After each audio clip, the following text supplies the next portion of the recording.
السلام علیکم. Please subscribe my channel. Also press the bell icon. آج جو میں کمپلیٹ ناول ریڈ کرنے جا رہی ہوں وہ ہے ہم بھی کتنے سادہ تھے، جو کہ تحریر ہے راحت جبیں کی. Late started. امی کہتی تھیں میری دونوں بیٹیاں نمونہ ہیں، اور وہ یہ بات انتہائی دلگیر اور رنجیدہ لہجے میں آہیں بھرتے ہوئے کہتی تھی. دونوں کی کوئی کلسیدی نہیں. اللہ نے شکل اچھی دی تو تھوڑی عقل بھی دے دی ہوتی. ان کی یہ بات سن کر نور تو ناک سے پھسلتی، اینک ٹھیک کرتے ہوئے مدبرانہ انداز میں مسکراتی اور موٹی سی کتاب میں گم ہو جاتی. مگر اینا کو امی کی اس بات سے سخت اختلاف ہوتا تھا. وہ کمر کس کر بحث پر آمادہ ہو جاتی. ہم جیسی بیٹیاں تو چراغ لے کر ڈھونڈنے پر بھی نہ ملیں. ٹھیک؟ امی فوراً تائیدی انداز میں گردن ہلاتی. تمہارے جیسی کوئی اور ہو تو ہی ملے. اپنی اس انفرادیت پر وہ پوری طرح خوش بھی نہ ہو پاتی کہ امی اپنا جملہ پورا کر دیتی. پھوڑ، بدتمیز اور بے عقل. وہ ایک نظر امی کو دیکھتی اور سنجیدگی سے کہتے ہیں بیٹیاں ماں پر جاتی ہیں. امی اندر ہی اندر تلملاتی. بظاہر ایک ٹھنڈی سانس بھر کر کہتی کاش آپ بہت ہی ناشکری ہیں امی. وہ چڑھتی. تب تک امی کے صبر کا پیمانہ لبریز ہو جاتا. ہاں، ایسے کون سے گن ہیں تم دونوں میں؟ نہ صبر، نہ برداشت، نہ گھرداری کا سلیقہ، لوگوں سے برتنے کا طریقہ. ایک وہ محترمہ ہیں جنہیں سارا دن ان موٹی موٹی کتابوں کو چاٹنے سے فرصت نہیں. نہ چہرے پر کوئی رنگ رہا، نہ سر پر کوئی بال. ایسے میں وہ محترمہ موٹی سی کتاب سے نظر ہٹا کر امی کو دیکھتی اور مدبرانہ انداز میں فرماتی سوئفٹ کہتا ہے جب کوئی ذہین ہستی اس دنیا میں آتی ہے تو تم اس کو اس نشانی سے پہچان سکتے ہو کہ تمام کن ذہن اپنا ایک گروہ بنا کر اس کی مخالفت کرنے لگتے ہیں. جہنم میں جائے تمہارا یہ سونف سپاری. جس نے یہ نہیں بتایا کہ ماں کو کن ذہن کہنا کیسی بے ادبی ہے. امی کو جلال آ جاتا. انگریز فلاسفروں کو کوستے ہوئے ماں کے ادب و احترام پر سیر حاصل لیکچر پلا دیتی. نور ہکا بکا قدرے خجل سی ہو کر ہنستی. ذہن سونف سپاری میں الجھ جاتا. اور ایک یہ میری چھلاوا ہے. امی پلٹی، مگر وہ واقعی کسی چھلاوے کی طرح غائب ہو جاتی. اب اسے واقعی ڈھونڈا جا سکتا تھا. آم کے درختوں کی گھنی چھاؤں میں کیریاں توڑتے ہوئے، ٹیرس پر لٹک کر پڑوسیوں کے بچوں سے چھیڑخانی کرتے ہوئے، فون سے چمٹے کیبل کے چینل سرچ کرتے ہوئے. یہ نہیں کہ اسے صرف یہی کام تھا. کام تو اسے سارے آتے تھے. موڈ میں ہوتی تو امی کو پلنگ پر بٹھا کر خدمت کرتی. وہ چلاتی رہ جاتی بھئی مجھ سے یوں ہاتھ پاؤں توڑ کر نہیں بیٹھا جاتا. مگر وہ سنتی نہ تھی. کچن اور سارے گھر کا انتظام یوں مہارت سے سنبھالتی کہ اپنی جگہ سے کوئی چیز نہ ہلتی تھی. نت نئے چائنیز پاکستانی کھانے بنتے.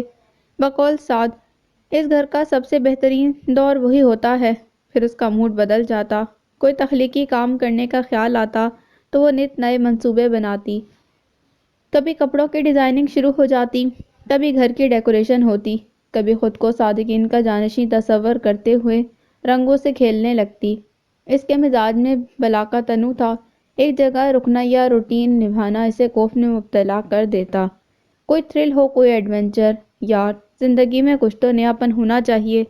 اور جس سے یہ بات کہی جاتی اس کے لیے سارے تھرل، سارے ایڈونچر اور سارا نیاپن محض ایک اچھی کتاب میں تھا. امی سر پکڑ کر رہ جاتی. ان کو ہی جانا ہے تو آگے نئے لوگوں میں نہ کوئی طریقہ نہ سلیقہ. ناک کٹوائیں گی میری. ارے نور الصبا، اٹھ بیٹا، بال بنا، اچھے کپڑے پہن، اپنی کسی سہیلی کی طرف ہی ہو آؤ. یا چلو تمہیں تمہاری خالہ کے گھر ہی لے چلتی ہوں. وہ کتاب سے نظر ہٹا کر انہیں دیکھتی. ابھی کل ہی تو کپڑے بدلے تھے. سہیلی سے کالج میں ہی روز مل لیتی ہوں، اور خالہ سے تو ابھی پچھلے مہینے ہی ملے تھے. امی دانت پیس کر رہ جاتی. انہیں اچھی طرح یاد تھا پچھلے مہینے بھی کن جتنوں سے اسے لے کر گئی تھی. وہاں بھی جا کر خالو کی لائبریری میں گھس گئی. تبھی باہر نکلی جب امی نے واپسی کے لیے پر تولے. اپنے اندر تھوڑا ٹھہراؤ پیدا کرو اینا بیٹی. لڑکیوں میں اتنا. کبھی وہ اینا کو نصیحت کرنا چاہتی تو وہ پہلے جملے پر ہی چونک جاتی. ٹھہراؤ، ٹھہرے پانی سے بدبو اٹھنے لگتی ہے، کائی جمنے لگتی ہے. زندگی ابر رواں کا نام ہے. یہ کس احمق نے لکھا تھا؟ راحت جبیں کے افسانے میں پڑھا تھا. بھاڑ میں گئی تمہاری یہ راحت جبیں. دنیا جہاں کی باتیں پڑھنا بھی ہیں اور عمل بھی کرنا ہے. ماں کیا کہتی ہے کبھی اس پر غور نہ کرنا. چلیں جی، ساری بحث سمٹ گئی۔ امی بڑبڑاتی رہ جاتی اور وہ اپنے اپنے کاموں میں مصروف ہو جاتی۔ سعد البتہ ان کا بہت پیارا اور بیوہ بیٹا تھا، ان کی ہر بات سنتا، باہر کے ہر کام کے لیے اسے ہی دوڑایا جاتا اور وہ بنا ماتھے پر بر ڈالے سارے حکم بجا لاتا۔ بات سنو، تم لوگ فوراً میرے کمرے میں آؤ۔ اینا کے اس حکم پر تو سعد کی نظریں ٹی وی اسکرین سے ہٹی تھیں اور نہ نور کی کتاب سے۔ وہ کچھ لمحے انہیں گھورتی رہی، پھر جل بھن کر آگے بڑھی۔ نور کے ہاتھ سے کتاب اور سعد کے ہاتھ سے ریموٹ کنٹرول چھینا۔ دونوں ہڑبڑا کر سیدھے ہوئے۔ کیا ہوا؟ زلزلہ آ گیا؟ یہ چھت ہمارے سر پر آنے والی ہے یا یہ زمین پھٹنے والی ہے؟ آخر ایسا کیا کیا گیا ہے جو تم اتنی خوفناک صورت بنائے ہماری چہروں پر مسلط ہو گئی ہو؟ سعد نے بے حد سنجیدگی سے دریافت کیا۔ تم دونوں میرے کمرے میں آؤ۔ حکم دوبارہ دیا گیا۔ کیوں؟ تمہارے کمرے میں اسامہ بن لادن آ چھپا ہے یا تیل کا کنواں دریافت ہو گیا ہے؟ پہلی صورت خطرناک ہے، ہم یقیناً انتہا پسند ہیں، دھر لیے جائیں گے۔ دوسری صورت ایک سے خوش آئند ہے، مگر کچھ زیادہ بھی نہیں، کیونکہ اس صورت میں بھی امریکہ ہم پر چڑھ دوڑے گا۔ اینا انہیں چند لمحے گھورتی رہی، پھر جھٹکے سے مڑی کمرے سے باہر نکل گئی۔ آؤ اس کا نیا شاہکار دیکھیں، سعد نے کہا تو نور نے بھی اس کی تقلید کی۔ چھوٹا سا اسٹور روم اب اینا کا اسٹوڈیو بن چکا تھا۔ رنگوں کے ڈبے، کینوس، برش، یہ سب لانے کے لیے وہ اپنی ساری پاکٹ منی خرچ کر چکی تھی، بلکہ سعد اور نور سے ادھار بھی لے چکی تھی۔ پچھلے کئی دنوں سے وہ یہاں آ کر بند ہو جاتی، رنگوں سے کھیلتے ہوئے خود کو پاکستان کی اعلیٰ پائے کی مصورہ تصور کرتی۔ اس کا خیال تھا کہ وہ ضرور ہی کوئی شاہکار تخلیق کر لے گی۔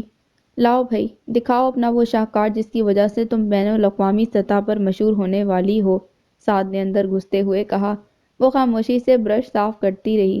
دکھاؤ نا یار، تم نے تو ابھی سے نخرے شروع کر دیے۔ تم لوگ اس قابل ہی نہیں ہو کہ… پلیز۔ دونوں ہی ملتجی سی شکل بنا کر کھڑے تھے۔ اب اتنی منتیں کرتے ہو تو… اس نے ڈرامائی انداز میں کہتے ہوئے اپنے شاہکار کی پردہ گشائی کی۔ دونوں ساکت اور صامت کھڑے رہ گئے۔ کیسا؟ اینا نے فخری انداز میں انہیں دیکھا۔ دونوں گمسم تھے۔ کیا ہوا؟ اینا نے ذرا سا جھک کر بغور اپنے شاہکار کو دیکھا کہ کہیں غلط تصویر تو نہیں دکھا دی۔ ایکسیلنٹ، سعد کے منہ سے بے اختیار نکلا۔ ساتھ ہی اس کی کہنی نور کی پسلیوں کو چھو گئی۔ بت کی طرح ساکت نور بری طرح لڑکھڑا کر ہوش میں آئی۔ ہاں ہاں، واقعی تم نے تو کمال کر دیا اینا۔ میں تو سوچ بھی نہیں سکتا تھا اینا ڈیئر کہ تمہارے اندر اس اعلیٰ پائے کا فن چھپا رکھا ہے۔ تم واقعی مشہور ہو جاؤ گی میری بہن۔ لوگ انٹرویو کے لیے وقت مانگیں گے، ٹی وی والے تمہارے آگے پیچھے ہوں گے، پیسہ، نام، شہرت تمہارے پاس کیا نہیں ہوگا۔ اچھا۔ اینا کی آنکھیں پھیلتی چلی گئیں۔ ایک بار جھک کر دوبارہ تصویر کو دیکھا۔ عالمی میڈیا اس عظیم مصور کو ڈھونڈتے ہوئے ہمارے گھر تک آئے گا۔ بی بی سی پر تمہاری کوریج ہوگی۔ تم نے وہ کام کر دکھایا ہے جو مونا لیزا کا خالق بھی نہیں دکھا سکا۔ واقعی اس کا چہرہ خوشی سے دمکنے لگا۔ ملکی سطح تو اس نے سوچا تھا، مگر یہ بین الاقوامی سطح پر کام کے حوالے سے لوگ تمہیں کلاڈ مونے کا اہم پلہ قرار دیں گے۔ ساتھ کچھ زیادہ ہی جذباتی ہو گیا۔ کلاڈ؟ اینا گڑبڑائی۔ مصوری کے حوالے سے اس کی معلومات اتنی زیادہ بھی نہیں تھیں۔ نور منہ کھولے کبھی سعد کو دیکھ رہی تھی، کبھی تصویر کو۔ گاہے گاہے نگاہ اینا پر ڈال لیتی، جس کا چہرہ سرخ اور گردن کے اکڑاؤ میں بتدریج اضافہ ہو رہا تھا۔ رنگوں کا خوبصورت امتزاج، سوچ کی گہرائی، فنکارانہ مہارت میں اب اور کیا کہوں؟ آخر یہ سعد کیا بک رہا ہے؟ نور خاصی پریشان ہو گئی تھی۔ لیکن اینا وہ عظیم مصورہ کی طرف پلٹی۔ آخر اس تصویر میں تم نے بنایا کیا ہے؟ بہت سوچ بچار کے بعد اس نے یہ سوال اٹھایا۔ تم تو ہو ہی بد ذوق، تم کیا جانو فن کس چڑیا کا نام ہے؟ اینا کے قدم زمین پر نہیں تھے۔ سعد میرے بھائی، تم بتاؤ ذرا اس کوڑ مغز کو، ایکسپلین کرو۔ اب فنکار اپنے فن پارے کا تعارف کروانا اچھا لگتا ہے۔ اس میں… سعد نے بغور جائزہ لیا، پھر سیدھا ہو کر نور کی طرف پلٹا۔ اس میں اینا نے دراصل آلو کا کھیت دکھانے کی کوشش کی ہے، بلکہ انتہائی کامیاب بھی ہوئی ہے۔ یعنی کہ ہر آلو الگ الگ نظر آ رہا ہے۔ دانشمندانہ انداز میں سمجھاتے اس نے اینا کی طرف دیکھنے کی ہرگز غلطی نہیں کی تھی، جس کے چہرے کے تاثرات ناقابل فہم تھے۔ آلو؟ نور نے اینک کو آگے پیچھے گھسکا کر آلو ڈھونڈنے کی کوشش کی۔ مجھے تو کہیں سے بھی کوئی آلو دکھائی نہیں دے رہا۔ میرا خیال ہے کہ کرکٹ بال ہے، شاید کسی فیکٹری میں تیاری کا منظر۔ یونیک آئیڈیا ہے۔ اس نے ڈرتے ڈرتے اینا پر نگاہ ڈالی جس کے چہرے کا رنگ تیزی سے بدل رہا تھا۔ تم اپنی اینک بدلواؤ کہ سارے ڈھیر سارے بھی نظر نہیں آ رہے تمہیں؟ سعد اب باقاعدہ رکھ کر آلو دکھا رہا تھا۔ اور میرا خیال ہے کہ تم ضرور ہی اینک لگوا لو کہ کرکٹ بالز ہیں اور بس آلو ہیں آلو ہیں اندھی، کرکٹ بالز ہیں احمق، آلو کرکٹ بالز شٹ اپ، اینا حلق کے بل چلائی۔ دونوں ایک دم خاموش ہو کر اسے دیکھنے لگے۔ جب اینا کو زاروں کے تار روتے دیکھا تو تیزی سے اس کی طرف لپکے۔ ارے ہم تو مذاق کر رہے تھے اینا ڈیئر، سویٹ سسٹر۔ اور سویٹ سسٹر نے جو کچھ بھی ہاتھ لگا انہیں تاک تاک کر رسید کیا تھا۔ یار زندگی میں کچھ نہیں رہا۔ تربوز کا آخری ٹکڑا کانٹے میں پھنسائے ہوئے اینا نے کہا۔ واقعی نور نے خالی تھال کو غور سے دیکھتے ہوئے ٹھنڈی سانس کھینچی اور کانٹا تھال میں رکھ دیا۔ زندگی میں کچھ تو ہونا چاہیے۔ اپنی پینٹنگ کے شوق کے دردناک انجام کے بعد اس نے بہت دنوں تک کوئی مشغلہ نہیں اپنایا تھا۔ بس خاموشی سے اس کا ہاتھ بٹاتی رہی۔ امی خاصی خوش تھیں کہ چلو ایک بیٹی کو تو عقل آئی۔ سعد اکثر رازداری سے پوچھتا، سسٹر تم نے اس پینٹنگ میں آخر کیا بنانے کی کوشش کی تھی؟ چپکے سے بتا دو، قسم سے کسی کو نہیں بتاؤں گا۔ تمہارا سر، اینا چڑھ کر کہتی۔ لیکن میرا تو صرف ایک ہی سر ہے اور وہاں تو… اس کے بعد ظاہر ہے وہ آگے آگے تھا اور اینا پیچھے پیچھے، اور اس کا نشانہ خاصا پکا تھا۔ ہاں، نور خود کتابوں کے اس مشغلے سے اکتا گئی تھی۔ تھوڑا تھرل، تھوڑا ایڈونچر، کچھ تو ایسا ہو کہ زندگی میں ہلچل سی مچ جائے۔ تم شادی کیوں نہیں کر لیتی؟ نور نے مشورہ دیا۔ شادی کے بعد انسان کچھ اور کرنے کے قابل رہتا ہے۔ جو کچھ کرنا ہے اس سے پہلے پہلے کرنا ہے۔ نور، اینا، نیچے سے امی مسلسل آوازیں دے رہی تھیں۔ چلو نیچے چل کر سوچتے ہیں۔ نیچے رمشا آپی تھی پنک نازک سی کڑھائی والے ریڈی میڈ سوٹ میں ملبوس، بڑی نزاکت سے کانٹے سے تربوز کا ٹکڑا پھنسائے امی کے ساتھ محو گفتگو تھی۔ جوتوں سے لے کر جولری تک کی میچنگ کی ہوئی تھی۔ ہلکے گھنگریالے بال اونچی سی پونی میں قید جھول رہے تھے۔ رمشا ان کی تایا زاد تھی۔ تایا کی 3 ہی بیٹیاں تھیں۔ Rimsha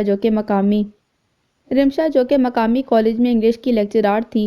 Rashna M A English کر رہی تھی۔ رائمہ ایف ایس سی کی اسٹوڈنٹ تھی۔ بھائی کوئی نہیں تھا۔ باپ نے بیٹیوں کو بیٹوں کی طرح ہی پالا تھا، سو خاصی بولڈ، شوخ اور ہنسمکھ لڑکیاں تھیں۔ اپنی زندگی خود بنانے اور اپنے فیصلے خود کرنے والی رمشا نے ابھی تک شادی نہیں کی تھی۔ خوشحال اور خوش باد زندگی گزار رہی تھی۔ کم از کم اینا کے نزدیک تو ان کی زندگی قابل رشک ہی تھی۔ رمشا آپی، آپ کب آئیں؟ اینا کی ساری بیزاری انہیں دیکھتے ہی ہوا ہو گئی۔ ابھی ابھی آئی ہوں۔ آپ لوگوں سے ملنے کو دل چاہا، پھر چھٹی بھی تھی۔ نازک سے سرخ لبوں کی تراش میں سفید موتی جھلملانے لگے تھے۔ اکیلی آئی ہیں؟ نور نے حیرت سے سوال کیا۔ تو ساتھ کسے لانا تھا؟ اپنی گاڑی پر آئی ہوں۔ اینا کو رشک آ رہا تھا۔ کیا آزاد اور خود مختار زندگی تھی۔ پھر بھی بیٹا، ایک شہر سے دوسرے شہر تک کا تنہا سفر، جو بھی ہو اتنی بے احتیاطی بھی ٹھیک نہیں۔ امی نے فکر مندی سے کہا۔ آج کے دور میں سب چلتا ہے آنٹی، وہ لاپرواہی سے گویا ہوئی۔ خیر اب بھائی صاحب کو لڑکیوں کو اتنی بھی آزادی نہیں دینی چاہیے۔ امی کو برا لگا۔ امی آپ بھی نہ جانے کن زمانوں کی باتیں لے کر بیٹھ جاتی ہیں آج کے دور میں۔ ارے بس کرو، تم سب جانتی ہوں میں۔ اٹھ کر کچھ کھانے پینے کا بندوبست کرو۔ امی جانتی تھیں اینا شروع ہو گئی تو خاصا وقت لگے گا، سو فوراً ہی ٹوک دیا۔ لیکن آپ رشنا کو ہی ساتھ لے آتی۔ نور کی دوستی رشنا کے ساتھ تھی۔ ابھی بھی اسے بھی نور کی طرح تو نہیں مگر اچھا لٹریچر پڑھنے کا شوق ضرور تھا۔ بھئی اس کا ٹیسٹ تھا اور رائمہ، وہ تفصیل سے بتانے لگی۔ اینا نے قیمہ مٹر پکایا تھا جو رمشا کی فیورٹ ڈش تھی، ساتھ میں بریانی اور کدو کا رائتہ۔ تم آج کل کیا کر رہی ہو؟ کیا کرنا ہے؟ فراغت، بوریت، بیزاری، بس یہی زندگی ہے۔ جگ میں ٹینک گھولتے ہوئے اس نے اکتاہٹ سے جواب دیا۔ یہ تو کوئی طریقہ نہیں، اپنا وقت اور زندگی دونوں برباد کر رہی ہو۔ رمشا کے لہجے میں تعصب در آیا۔ ابو تو کچھ نہیں کہتے مگر ہماری امی حضور اس سلسلے میں خاصے پرانے خیالات کی مالک ہیں۔ وہ ہمیں کچھ بھی نہیں کرنے دیں گی۔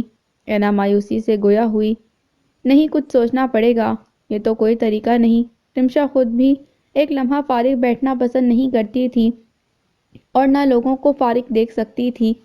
اٹھ جاؤ اینا، اگر اب بھی تم نہ اٹھی تو امی غصہ قہر بن کر اس طرح نازل ہوں گی کہ اگلے ہی کئی دنوں تک تم سونے کے قابل نہیں رہو گی۔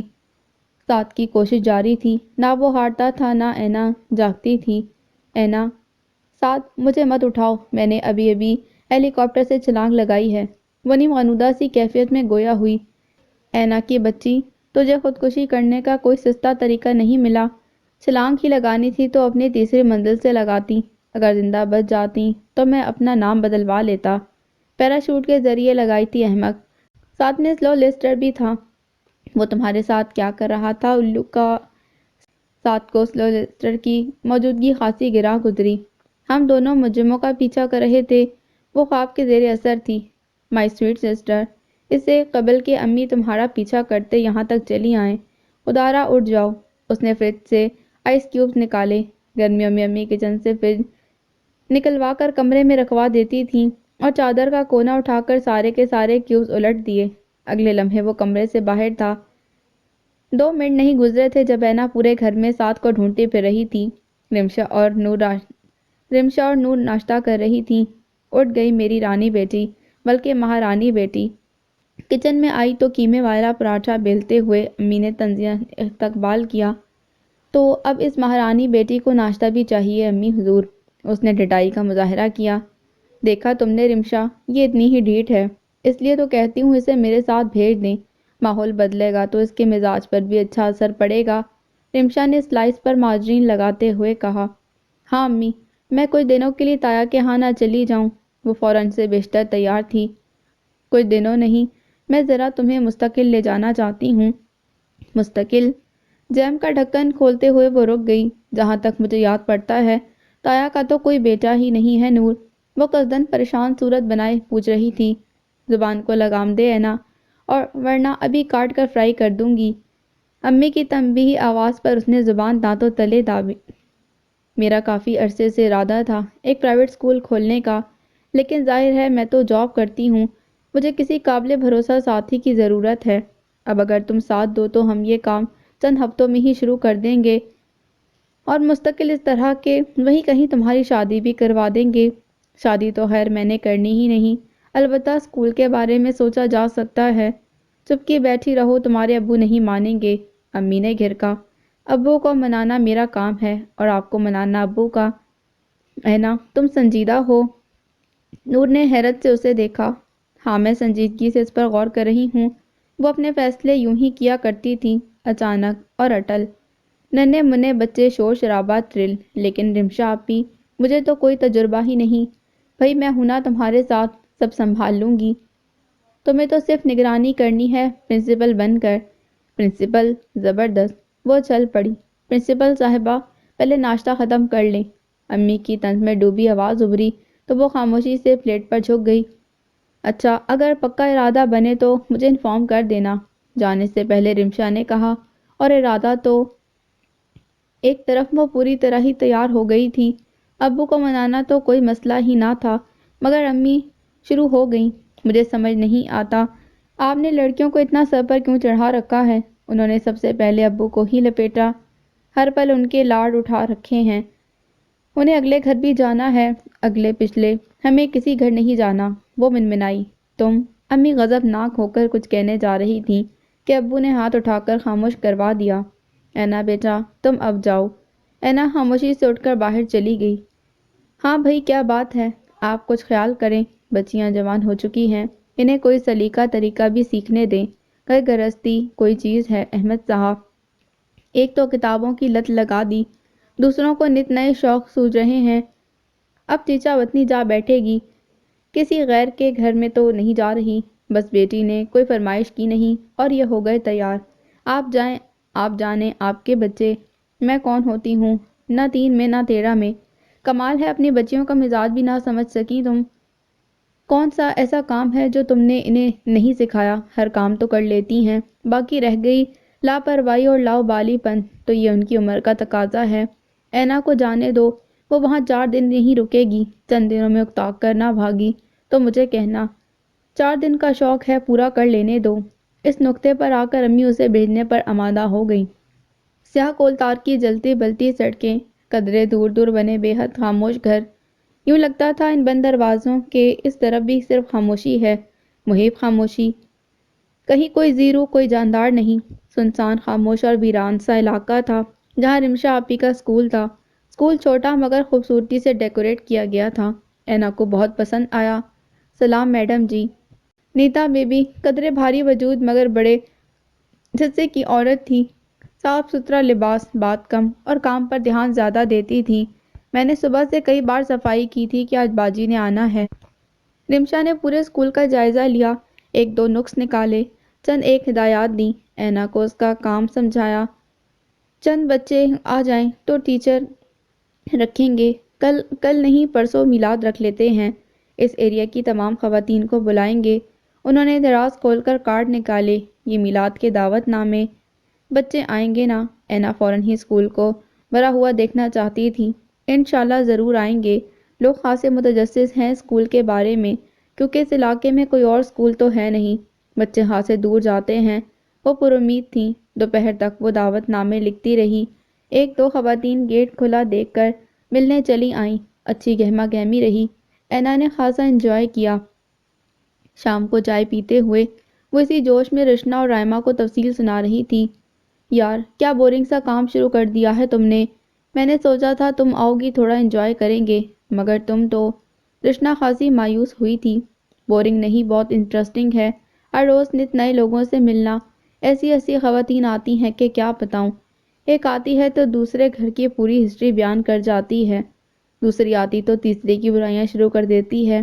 ایڈمیشن تو ابھی کوئی نہیں ہوا، لیکن ہوگا ضرور، نیا اسکول ہے نا، اس لیے لوگ تھوڑا گھبراتے ہیں۔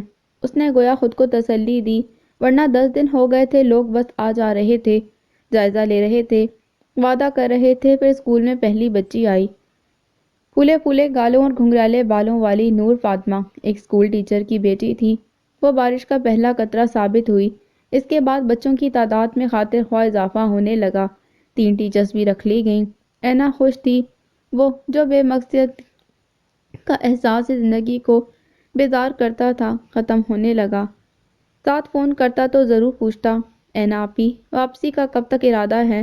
نور حیران ہوتی، اینا تمہارا سچ مچ وہاں دل لگ گیا ہے؟ اسکول چل نکلا تھا، رمشا مطمئن تھی اور اینا خوش، اور گھر والے جو یہ سمجھے بیٹھے تھے کہ وہ چند دنوں میں اکتا کر بھاگ نکلے گی، اب اس کی مستقل مزاجی پر حیران تھے۔ چھٹی ہونے میں چند ہی منٹ باقی تھے، وہ اپنی چیزیں سمیٹ رہی تھی جب باہر شور مچ گیا۔ بچوں کی چیخو پکار سن کر اس کے ہاتھ سے رجسٹر چھوٹ گیا۔ تیزی سے کرسی گھسکا کر وہ کھڑی ہوئی اور باہر نکل کر دیکھا، سانپ، میڈم سانپ۔ سارے بچے کلاسوں سے باہر تھے۔ نیتا بی بی ہاتھ میں ڈنڈا پکڑے تھر تھر کانپ رہی تھی، اور میڈم سانپ کا لفظ سنتے ہی واپس بھاگنے کو تیار تھی، مگر بچوں کو دیکھ کر رک گئی جو اس وقت مکمل اس کی ذمہ داری تھے۔ چوکیدار ابھی آدھا گھنٹہ پہلے اسے چھٹی لے کر گیا تھا، اسے اپنے بچے کو ڈاکٹر کے پاس لے کر جانا تھا۔ دونوں ٹیچرز حواس باختہ کھڑی تھیں۔ کہاں ہے سانپ؟ یہاں، وہاں، ادھر سے آیا، ادھر گیا، اس نے دیکھا، اس نے دیکھا، باندھ باندھ کی آوازیں، شور ہنگامہ۔ Shut up! ساری آوازیں سرگوشیوں میں ڈھل گئیں۔ بچے خوف زدہ کم اور پرجوش زیادہ تھے، البتہ نرسری کلاس کے بچے ذرا سہمے ہوئے تھے۔ میڈم وہ دیوار سے اڑ کر آیا تھا، میں نے خود دیکھا تھا، احسن نے ذرا آگے نکل کر بتایا۔ سانپ تھا یا کوا جو اڑ کر آیا تھا؟ اینا نے لتاڑا، پھر نیتا کو پکارا، کدھر سے آیا ہے؟ تو میں نے تو نہیں دیکھا، پر اب وہ دیوار کے سوراخ میں ہے۔ اتنا بڑا ہے؟ عارف نے بازو پھیلایا۔ اینا کے چاروں طرف سرسراہٹیں سی ہونے لگیں۔ اتنا موٹا ڈنڈا ہے تمہارے ہاتھ میں، ایک سانپ نہیں مار سکتی تم؟ وہ ایک دم اچھل پڑی، داہنے پاؤں کی ایڑی پر کچھ رینگا تھا۔ کیا ہوا میڈم، کیا ہوا؟ کی آوازیں ابھری اور میڈم اپنے لمبے دوپٹے کے پلو کو کوس رہی تھیں۔ میڈم جی آپ خود مار لیں۔ نیتا بی بی نے آرام سے ڈنڈا اس کی سن بڑھایا۔ Shut up! چھٹی کا ٹائم ہو گیا ہے، بیل دے دو۔ پھر چھوٹے بچوں کو اپنی نگرانی میں اسکول سے باہر نکالا تھا کہ بڑی کلاسوں کے بچے ابھی سانپ کو دیکھنا چاہتے تھے۔ 2 بچیاں تھیں، جنہیں نیتا بیبی خود ان کے گھر تک چھوڑنے جاتی تھیں۔ اینا آفس میں آ کر دونوں پاؤں کرسی پر رکھ کر بیٹھ گئی۔ رمشا اس سے پک کرتی تھی اور اب وہ آنے والی تھی۔ نیتا بیبی واپس آئی تو مس تہمینہ اور مس زوبیہ بھی چلی گئیں۔ اینا کو بہر صورت صاف مروا کر جانا تھا، یہ نہ ہو کہ کل کسی کلاس روم میں گھس جائے، خواہ مخواہ کا رسک۔ رمشا آپی کیوں نہیں آ رہی؟ اس نے بے تابی سے گھڑی پر نگاہ دوڑائی، تبھی یاد آیا آج کالج میں پارٹی تھی۔ رمشا نے کہا تھا انہیں دیر ہو جائے گی اس لیے وہ گھر چلی جائے۔ اوفو، پارٹی بھی آج ہی ہونا تھی، چوکیدار کے بچے کو بھی آج ہی بیمار ہونا تھا اور سانپ کمبخت کو بھی آج ہی نکلنا تھا۔ نیتا اسٹول پر ڈنڈا ہاتھ میں لیے سوراخ پر نظریں جمائے بیٹھی تھی۔ میڈم، آپ سے کوئی ملنا چاہتا ہے۔ وہ پریشان سی بیٹھی تھی۔ جب نیتا نے آ کر بتایا، ہاں بھیجو، وہ بے خیالی سے گویا ہوئی۔ مجھے محمد رئیس سدھو کہتے ہیں۔ سدھو؟ اس نے اسی بے خیالی سے سر اٹھا کر سید کیپٹن کے کلف لگے کپڑوں میں ملبوس 6 فٹ سے نکلتے قد والے شخص کو دیکھا، پھر تیزی سے پاؤں اتار لیے۔ ذات ہے ہماری؟ ہوگی، فرمائیے۔ اب وہ سنبھل چکی تھی۔ اسکول دیکھنے آیا ہے، بچے کا ایڈمیشن کروانا ہے۔ اس نے 2 مختصر جملوں میں مدعا بیان کیا۔ سدھو صاحب، اینا کے ذہن میں اچانک خیال آیا۔ رئیس، رئیس کہتے ہیں مجھے؟ جی کہتے ہوں گے، آپ سانپ مار سکتے ہیں؟ سانپ؟ سامنے والے نے تحیر سے اسے دیکھا، جیسے سوال کا مقصد سمجھ میں نہ آیا ہو۔ ہمارے اسکول میں سانپ گھس آیا ہے۔ کہاں ہے؟ دونوں ہاتھ بش پر باندھے ہوئے ذرا سی گردن موڑ کر فرش کا جائزہ لیا۔ باہر ہے، آپ مار سکتے ہیں۔ رئیس نے مڑ کر اسے دیکھا جو بڑی امید سے پوچھ رہی تھی۔ اس نے جواب دینے کے بجائے کسی کو پکارا تھا۔ جاجی؟ بوتل کے جن کی طرح جس قسم کا جاجی اندر آیا، اسے دیکھ کر اینا کو جھرجھری آ گئی۔ اس لہیم شہیم بالکل سیاہ رنگ بندے کے چہرے پر 2 بڑے بڑے زخموں کے نشان تھے۔ ایک نشان تو اس کی آنکھ سے شروع ہو کر ہونٹوں کو چیرتا ہوا گیا۔ مدعا سن کر جب اس نے چادر اتار کر چادر میں چھپی کلاشنکوف کو دیوار سے ٹکایا تو اینا کے ہاتھوں کے طوطے اڑ گئے۔ وہ اضطراری انداز میں کھڑی ہو گئی۔ یہ کیا ہے؟ کلاشنکوف ہے، سامنے کھڑے بندے نے بے حد نارمل انداز میں بتایا۔ اس سے ماریں گے؟ حلق بالکل خشک ہو گیا۔ رئیس نے بظاہر سرسری مگر بغور اسے دیکھا، پھر پیلی پڑتی رنگت دیکھ کر گویا ترس آ گیا، تبھی تسلی آمیز لہجے میں بتایا، خراب ہے، ٹھیک کروانے لائے ہیں۔ جاجی نے نیتا سے دریافت کر کے کہ سانپ کہاں ہے، سوراخ میں پانی ڈالا تو وہ تڑپ کر باہر آ گیا۔ جاجی، جو ہاتھ میں پتھر لیے اس کا سر کچلنے کو تیار تھا، قدرے حیران ہو کر رئیس کو دیکھنے لگا۔ وہ خود بے حد متحیر تھا۔ یہی سانپ ہے؟ ہاں جی، نیتا نے زور و شور سے سر ہلایا۔ جاجی نے بغیر مارے چٹکی سے اس 5-6 انچ کے سانپ کے بچے کو پکڑا اور باہر لے گیا۔ اسے مارا کیوں نہیں؟ اینا نے تشویش سے پوچھا۔ بچہ ہے، زہریلا نہیں، بے ضرر سانپ ہے، خواہ مخواہ مارنے کا فائدہ؟ کسی نالے میں ڈال دے گا تو بہتا ہوا دور نکل جائے گا، واپس تو نہیں آئے گا۔ اس نے گردن گھما کر پنک کاٹن کے امبرائڈری والے سوٹ میں ملبوس گلابی سی لڑکی کی تشویش کو جانچا اور بے حد سنجیدگی سے کہا، آ بھی سکتا ہے؟ جی۔ وہ قدرے خوفزدہ سی اس کا چہرہ دیکھنے لگی۔ جب احساس ہوا کہ اس نے بے حد سنجیدگی سے مذاق کیا ہے تو اس کی سبھی پیشانی پر شکن سی ابھری۔ تبھی وہ نیتا کی طرف گھومی۔ کمرے اچھی طرح سے چیک کر کے لاک کرو۔ خود وہ آفس میں آ کر اپنی چیزیں اٹھانے لگی اور ساتھ ہی رئیس سے پوچھا، فرمائیے۔ نام بھی بتا چکا ہوں اور کام بھی۔ اینا کی بے توجہی پر اس کے لہجے میں ناگواری سی در آئی۔ اینا کو احساس ہوا تو سب کام چھوڑ کر پوری کی پوری اس کی طرف متوجہ ہو گئی۔ بیٹھیے۔ وہ کرسی پر یوں بیٹھا تھا گویا اس پر احسان کیا ہو، ٹانگ پر ٹانگ چڑھا کر ایک بازو دوسری کرسی پر پھیلا لیا۔ بچہ آپ کا ہے؟ میرے ملازم کا۔ اس نے جاجی کی طرف اشارہ کیا، جس نے دوبارہ سے چادر اوڑھ کر کلاشنکوف اٹھا لی، اور اینا کا ہرگز ارادہ نہیں تھا کہ وہ شکل سے ڈاکو نظر آنے والے شخص کے بچے کو ایڈمیشن دے۔ سراسر اپنے سر پر مستقل خوف مسلط کرنے والی بات تھی۔ ایڈمیشن تو بند ہو گئے ہیں۔ رئیس نے نگاہ اٹھا کر بغور اسے دیکھا۔ میرا مطلب ہے کافی دیر ہو گئی ہے، اسکول کے رولز اور… اینا گڑبڑا سی گئی۔ وہ بازو سمیٹ کر آگے کو جھکا۔ اب اس کا ہاتھ میز پر پیپر ویٹ کو چھو رہا تھا۔ دیکھیں، آپ کچھ دن پہلے آ جاتے تو شاید کچھ ہو جاتا۔ اب وہ پیپر ویٹ گھما رہا تھا، پھر ایک دم اٹھ کر کھڑا ہوا۔ کل یہ بچے کو لے کر آئے گا، اسے کلاس میں بٹھا دیجیے گا۔ اس کا لہجہ ٹھوس اور قطعی تھا۔ اینا کچھ بول نہ سکی۔ کیا بے وقوف لڑکی، تم نے انکار کیوں کیا؟ تمہیں پتہ نہیں ایسے لوگوں کا؟ رشنا چیخ اٹھی۔ لوگ بھی وہ جو کلاشنکوف رکھتے ہیں۔ رائما نے لقمہ دیا۔ خراب تھی، اینا نے اطلاع دی۔ ٹھیک بھی ہو سکتی ہے۔ انہوں نے ایسے نقشے کھینچے کہ اگلے دن جب جاجی اپنے بچے کے ساتھ آیا تو اینا نے خاموشی سے ایڈمیشن فارم آگے رکھ دیا۔ اس نے فارم کو الٹ پلٹ کر دیکھا، پھر اس کے سامنے رکھتے بولا، باجی جی تساں آپ ہی پور کر دیو نا، بڑی مہربانی ہوگی۔ اس کالے دیو کے منہ سے اتنی مودبانہ فریاد سن کر وہ ہکا بکا رہ گئی۔ وہ گھر آئی تو تائی کے پاس ایک گوری سی بزرگ خاتون بیٹھی تھی۔ رمشا سلام کر کے اپنے کمرے میں گھس گئی۔ تائی نے اسے اپنے پاس بٹھا لیا۔ خاتون نے خاص دلچسپی اور پیار سے اسے دیکھا تھا۔ اینا کو بھی وہ چہرہ جانا پہچانا سا لگا۔ میں آپ سے پہلے کہیں ملی ہوں؟ خاتون مسکرا دی۔ تمہارے اسکول میں میلاد ہوا تھا تب ملاقات ہوئی تھی۔ اچھا آپ وہیں رہتی ہیں؟ اسی بلاک میں؟ ہمارے ہاں کوئی چھوٹا بچہ تو ہے نہیں، لیکن دعوت نامہ ملا تو آ گئی، انہوں نے بتایا تو اینا سر ہلا کر رہ گئی۔ دعوت نامے اس پورے علاقے میں تقسیم کیے گئے تھے، تبھی تایا آ گئے۔ تائی جان اٹھنے لگی۔ اینا نے انہیں بٹھا دیا۔ آپ بیٹھیں، میں کھانا نکال دیتی ہوں۔ ویکینڈ تھا اور اسے گھر جانا تھا۔ شروع میں سعد اسے لینے اور چھوڑنے آتا رہا، لیکن ایک دو بار کے بعد اس کی جھجک ختم ہو گئی۔ اب وہ خود ہی آ جاتی تھی۔ کبھی کبھی رمشا کا موڈ ہوتا تو وقت بھی وہ بھی ساتھ ہو لیتی۔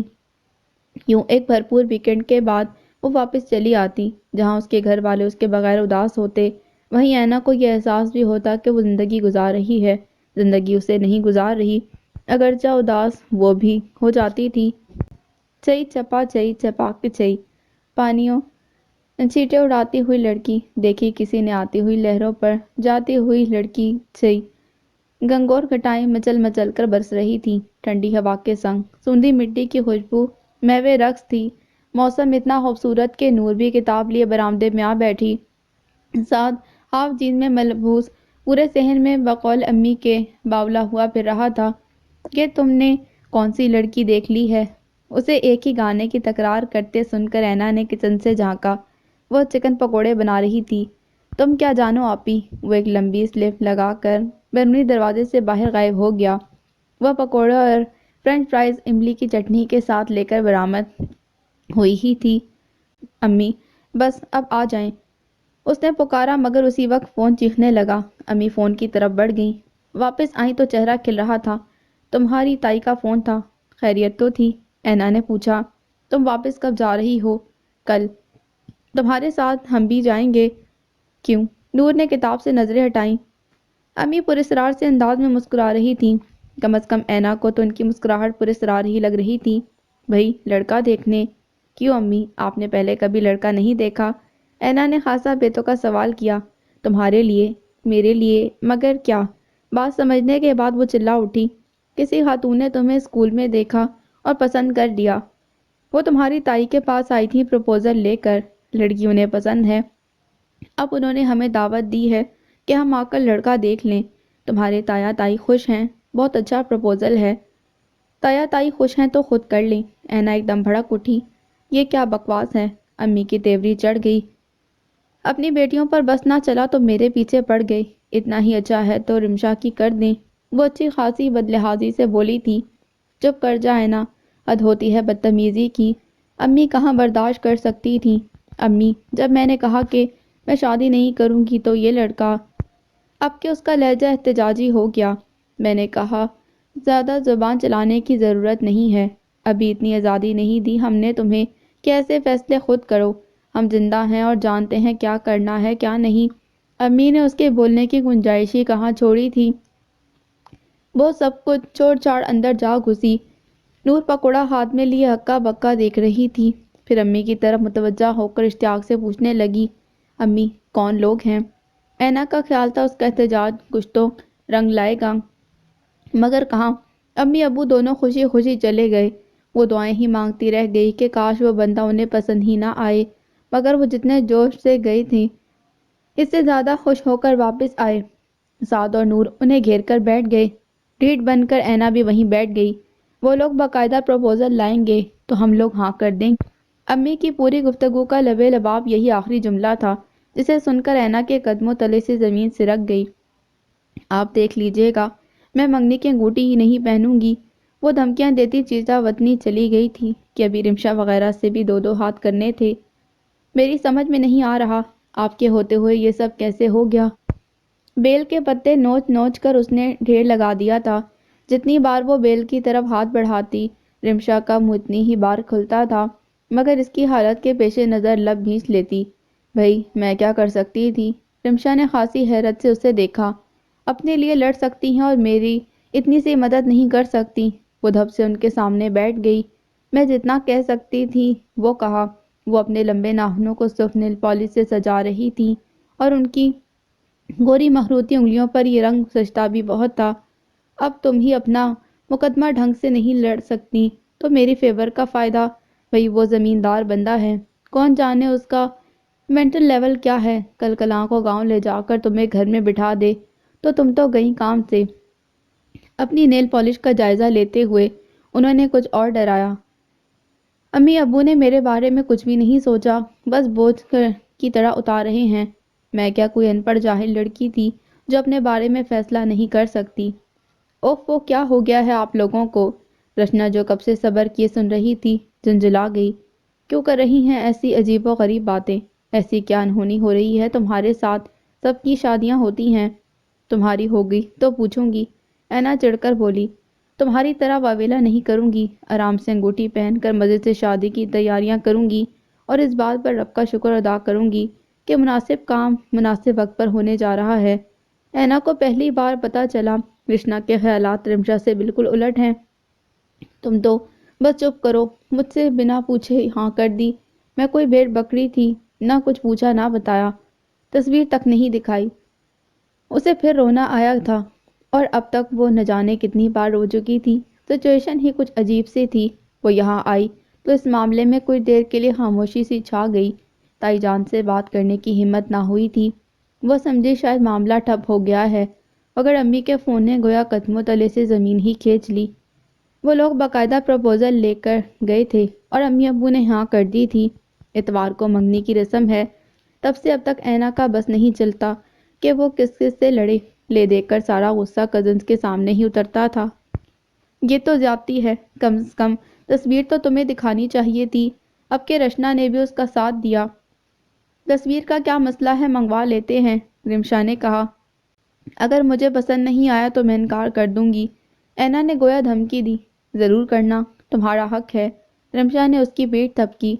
رشنا سر پکڑ کر رہ گئی۔ جو منگنی کا دن نزدیک آ رہا تھا، اینا کے اضطراب میں اضافہ ہو رہا تھا اور تصویر تھی کہ آنے کا نام ہی نہیں لے رہی تھی۔ سونے پر سہاگا تایا ابا نے کیا تھا، منگنی کی رسم انہی کے گھر پر ہوگی جس پر ابو آرام سے راضی ہو گئے۔ میں کچھ کر بیٹھوں گی، اینا یہاں وہاں چکراتی پھرتی۔ تم صرف بیٹھ جاؤ تو کافی ہے، رشنا چڑھ جاتی۔ تائی دہائی دیتی، بازار ہو آؤ، منگنی کا جوڑا پسند کر آؤ۔ انہوں نے مشترکہ رائے سے انگوٹھی اور دیگر لوازمات کے لیے نقد رقم کی بات کی تھی کہ بچی بعد میں اپنی پسند سے شاپنگ کر لے گی، اور بچی ترنت جواب دیتی تھی، جنہوں نے منگنی والا پسند کیا ہے وہی جوڑا بھی پسند کر لیں۔ کبھی وہ بے حال ہو کر رمشا سے پوچھتی، رمشا تصویر کیوں نہیں آ رہی؟ گاؤں جا بیٹھے ہیں موصوف، آئیں گے تو ہی تصویر بھجوائیں گے۔ ساری تیاریاں ہو گئیں، اس کا جوڑا سل کر آ گیا۔ دن ایک ایک کر کے گزرتے چلے گئے۔ وہ مایوس سے مایوس تر اور سب سے خفا ہوتی چلی گئی۔ تصویر آئی اور منگنی ایک دن قبل رشنا لے کر بھاگی چلی آئی۔ لو دیکھ لو، پر خدا کے لیے کوئی گڑبڑ مت کرنا۔ اب بھی کیا ضرورت تھی، سب کچھ تو ہو گیا۔ پلیز میری اچھی بہن، رشنا نے منت کی۔ اینا نے بددلی سے تصویر تھام کر نگاہ دوڑائی، پھر ایک پل کو اس کی نگاہیں ساکت اور تاثرات جامد ہو گئے۔ میرا نام محمد رئیس سدھو ہے۔ واپس تو نہیں آئے گا؟ آ بھی سکتا ہے، کل یہ بچے کو لے کر آئے گا، اسے کلاس میں بٹھا دیجیے گا۔ کیسا دھمکی دیتا لہجہ تھا۔ تصویر اس کے ہاتھ سے چھوٹ کر بیڈ پر جا گری اور خود وہ گھٹنوں میں چہرہ چھپا کر روئی تو روتی چلی گئی۔ جتنی جلدی اس کے سسرال والوں کو شادی کی تھی، اس سے زیادہ جلدی امی کو تھی، جو زور و شور سے شادی کی تیاریوں میں مصروف تھی۔ مجبوراً نور کو کتابیں چھوڑ کر اس کے ساتھ بازاروں کے چکر لگانے پڑے کہ اینا نے قسم کھا رکھی تھی وہ کسی کام کو ہاتھ نہیں لگائے گی۔ امی اپنی ممتا کے ہاتھوں مجبور ہو کر کسی بات میں مشورہ کر بھی لیتی تو وہ سعادت مندی سے کہتی جیسے آپ کی مرضی، اور اس سعادت مندی کے پیچھے جو تن چھپا ہوتا تھا اسے سمجھ کر امی بلبلا کر رہ جاتی۔ میں کوئی دشمنی تو نہیں کر رہی، اولاد ہے میری، سوچ سمجھ کر ہی فیصلہ کیا ہے۔ اپنے باپ کے سامنے یہ نخرے دکھائے، ایسی اولاد کو تو 100 جوتے لگنے چاہیے۔ وہ اینک کے پیچھے چپکے چپکے بڑبڑاتی کہ چند دن بعد پرائی ہو جانے والی بیٹی کا دل مزید خراب نہیں کرنا چاہتی تھی۔ ساتھ کبھی کبھی حیرت سے پوچھتا، اینا آپی، آخر اس رشتے میں برائی کیا ہے؟ بھلے ایک بھی نہ ہو، بس مجھے نہیں پسند تو نہیں پسند۔ اس کا لہجہ دو ٹوک ہوتا۔ تو انگوٹھی کیوں پہنی تھی؟ وہ مزید حیران ہوتا، اور انگوٹھی اس نے اپنی مرضی سے کہاں پہنی تھی، وہ تو مجبوراً پہننی پڑی تھی۔ جب تایا نے آ کر پوچھا، اینا بیٹی، میں نے سنا ہے تم کچھ پریشان ہو، تو اینا کی آنکھوں سے آنسو جھرجھر بہنے لگے۔ تایا نے پاس آ کر شفقت سے سر پر ہاتھ پھیرا، رو کیوں رہی ہو بیٹی؟ برا تو نہیں سوچوں گا تمہارے لیے، آخر ہم اتنے سارے لوگ گئے تھے، ملے تھے اس سے، کچھ اچھائی دیکھی ہے تبھی تمہارے لیے پسند کیا ہے۔ لیکن اگر تم سمجھتی ہو کہ تم ایک کی سوچ ہم سب کی سوچ سے بہتر ہے، تو تم ہم سب سے بہتر فیصلہ کر سکتی ہو، تو ٹھیک ہے، اب بھی کچھ نہیں بگڑا، ہم انکار کر دیتے ہیں۔ کیسے چن چن کر فکرے استعمال کیے تھے تایا نے کہ وہ چوں بھی نہ کر سکی، اور خاموشی سے انگوٹھی پہن لی، گھر والوں کے ساتھ ہی واپس آ گئی۔ رمشا چیختی رہ گئی، میرے اسکول کا کیا ہوگا؟ مگر اینا کی جانے بلا، ایک مشرقی بیٹی کی طرح اس نے ماں باپ کی لاج رکھ لی تھی۔ شادی کے دن جو قریب آ رہے تھے، اس کے ہیجان و اضطراب میں اضافہ ہو رہا تھا۔ نہ جانے کون سے خدشے اور وہمے تھے جو اسے ستائے جا رہے تھے۔ دلہن کا استقبال بے حد ارمانوں، چاہتوں اور جوش و جذبے کے ساتھ ہوا تھا۔ اس کی اکلوتی نند انیسہ، جو کہ میڈیکل کی اسٹوڈنٹ تھی، کے پاؤں زمین پر نہ ٹک رہے تھے۔ دروازے پر ہی روک کر نہ جانے کون کون سی رسمیں ادا کی۔ میرا دل گھبرا رہا ہے۔ اینا کے ساتھ رمشا اور چھوٹی پھپھو آئی تھیں۔ اس نے رمشا کا ہاتھ تھام کر بمشکل یہ جملہ بولا۔ فوراً ہی افراتفری پھیل گئی۔ اسے سنبھال کر صوفے پر بٹھا دیا۔ جلدی سے ٹھنڈا پانی لاؤ، کولڈ ڈرنک لاؤ۔ اس کی ساس نے کسی کو دوڑایا تھا۔ کولڈ ڈرنک پی کر اسے کچھ سکون کا احساس ہوا۔ طبیعت زیادہ تو نہیں گھبرا رہی؟ اس کی ساس نے بے حد شفقت سے پوچھا۔ اینا نے نفی میں سر ہلا دیا۔ گہرے سرخ راجستھانی لہنگے میں میچنگ زیور پہنے، الوہی سا روپ لیے وہ سب کے دل میں سما رہی تھی۔ ساس نے نہ جانے کتنی بار اس کی نظر اتاری تھی۔ پھر سلامیوں کا سلسلہ شروع ہو گیا، اگرچہ مہمان بہت زیادہ نہیں تھے۔ رئیس کو بلاؤ، فوٹو سیشن ہو جائے۔ ارے رئیس صاحب بڑے تمطراق کے ساتھ پھیل کر اس کے پاس براجمان ہوئے تھے۔ وہ بس پہلو بدل کر رہ گئی۔ فوٹوگرافر کیا ہدایات دے رہا تھا، وہ کچھ بھی سن نہ پائی تھی، بس نظریں جھکائے بیٹھی رہی۔ بس کرو، دلہن کو اس کے کمرے میں پہنچا دو، کچھ دیر آرام کر لے، اس کی ساس نے کہا۔ فوراً ہی چند رشتہ دار خواتین اسے حجلہ عروسی لے گئیں۔ رمشا نے جلدی سے دروازہ بند کر لیا۔ تم ذرا ریلیکس ہو جاؤ۔ اینا نے سر اٹھا کر کمرے کا جائزہ لیا۔ تازہ گلاب اور موتیے کی کلیوں سے سجی مسحری، جبکہ در و دیوار بھی تازہ گلابوں سے سجے تھے۔ پورا کمرہ مہک رہا تھا۔ بہت آرٹسٹک انداز میں سجاوٹ کی گئی تھی۔ باذوق لوگ ہیں، رمشا نے بے اختیار سراہا۔ رمشا آپی، میری شادی ہو گئی۔ اسے اب بھی اعتبار نہیں آتا تھا کہ تمام تر احتجاج کے باوجود یہ شادی ہو گئی۔ بے فکر رہو، ابھی آئیں گے وہ موصوف تو یقین بھی دلا دیں گے۔ رمشا مزے سے بولی، پھر چونک گئی۔ تمہیں اتنا پسینہ کیوں آ رہا ہے؟ بس میرا دل گھبرا رہا ہے۔ اتنا ٹینس کیوں ہو رہی ہو؟ ایزی فیل کرو۔ رمشا نے اس کا ہاتھ تھپ تھپایا، پھر ٹیشو پیپر لے کر اس کا پسینہ خشک کرنے لگی۔ یہ بھی غنیمت ہے کہ زیادہ مہمان نہیں، تمہیں روایتی دلہنوں کی طرح کئی گھنٹے بیٹھنا نہیں پڑا، مگر تم تو اتنی ٹھنڈی ہو رہی ہو۔ پتہ نہیں۔ وہ یکدم ہاتھ پیر چھوڑ کر لیٹ گئی۔ تبھی رمشا نے گھبرا کر دروازہ کھول کر باہر کسی کو آواز دی۔ اس کی ساس اور نند تیزی سے اندر آئیں۔ اینا کی طبیعت ٹھیک نہیں، خدا خیر کرے، اس کی ساس نے دہل کر کہا۔ ڈاکٹر کو آنے میں زیادہ وقت نہ لگا تھا۔ کمزوری، لو بلڈ پریشر، کم خوابی، اسے صرف آرام کی ضرورت تھی۔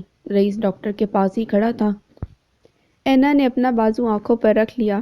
ڈاکٹر نے اسے سکون آور انجیکشن دیا تھا۔ تھوڑی ہی دیر بعد اس پر غنودگی طاری ہونے لگی۔ کیسی طبیعت ہے بیٹی؟ اس کی ساس کا پرشفقت لمس اس کے ماتھے پر جاگا۔ ٹھیک ہوں، وہ اٹھ کر بیٹھ گئی۔ کمرے میں گلابوں کی باسی خوشبو تھی۔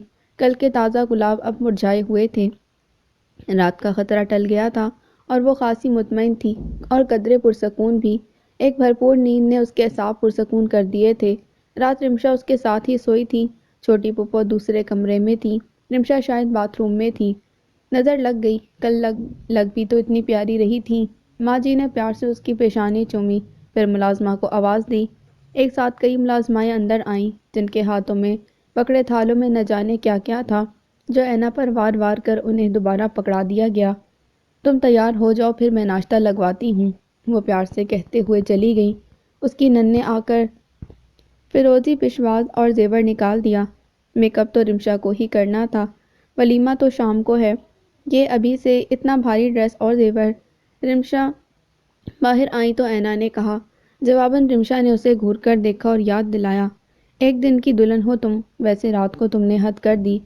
کوئی تک تھی طبیعت خراب کرنے کی، لوگ کیا کیا نہیں سوچتے سہاگ رات کے بارے میں، اور تم ان سرخ گلابوں کی ہی لاج رکھ لی ہوتی۔ انہوں نے خاصے تعصب سے مرجھائے گلابوں کی لڑیوں کو دیکھا۔ اینا لاپرواہی سے پاؤں ہلاتی زیور کے ڈیزائن پر غور کرتی رہی۔ تھوڑی دیر بعد چھوٹی پھپھو بھی آ گئیں، تشویش سے خیریت دریافت کرتی رہیں۔ رمشا کے ہاتھ بے حد مہارت سے اس کے چہرے کے نقوش سنوارنے لگے۔ وہ اسے زیور پہنا رہی تھیں جب انیسہ نے کمرے میں جھانکا۔ واؤ بھابی، آپ تو کل سے بھی زیادہ پیاری لگ رہی ہیں، وہ اس کے قریب آ کر بے اختیار گویا ہوئی۔ اور تم اس ڈریس میں بالکل گڑیا سی لگ رہی ہو۔ اینا نے جواباً اس کی تعریف کی تو وہ کھلکھلا اٹھی۔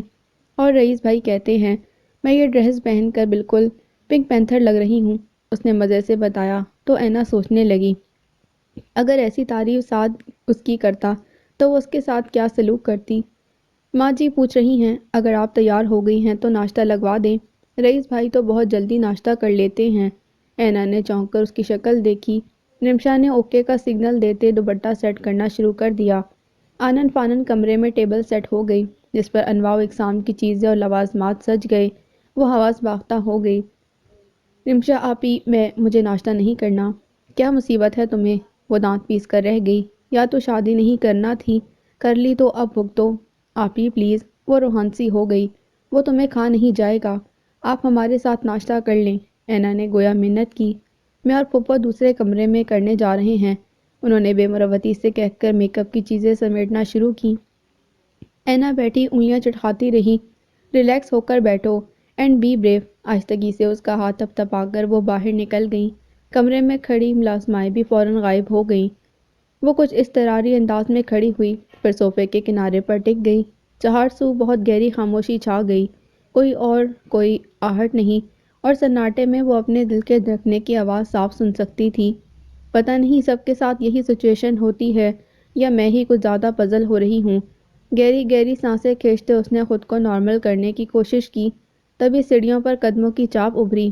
کوئی بہت تیزی اور مگن سے انداز میں سیڑھیاں چڑھ رہا تھا۔ اینا کا دل اچھل کر حلق میں آ گیا۔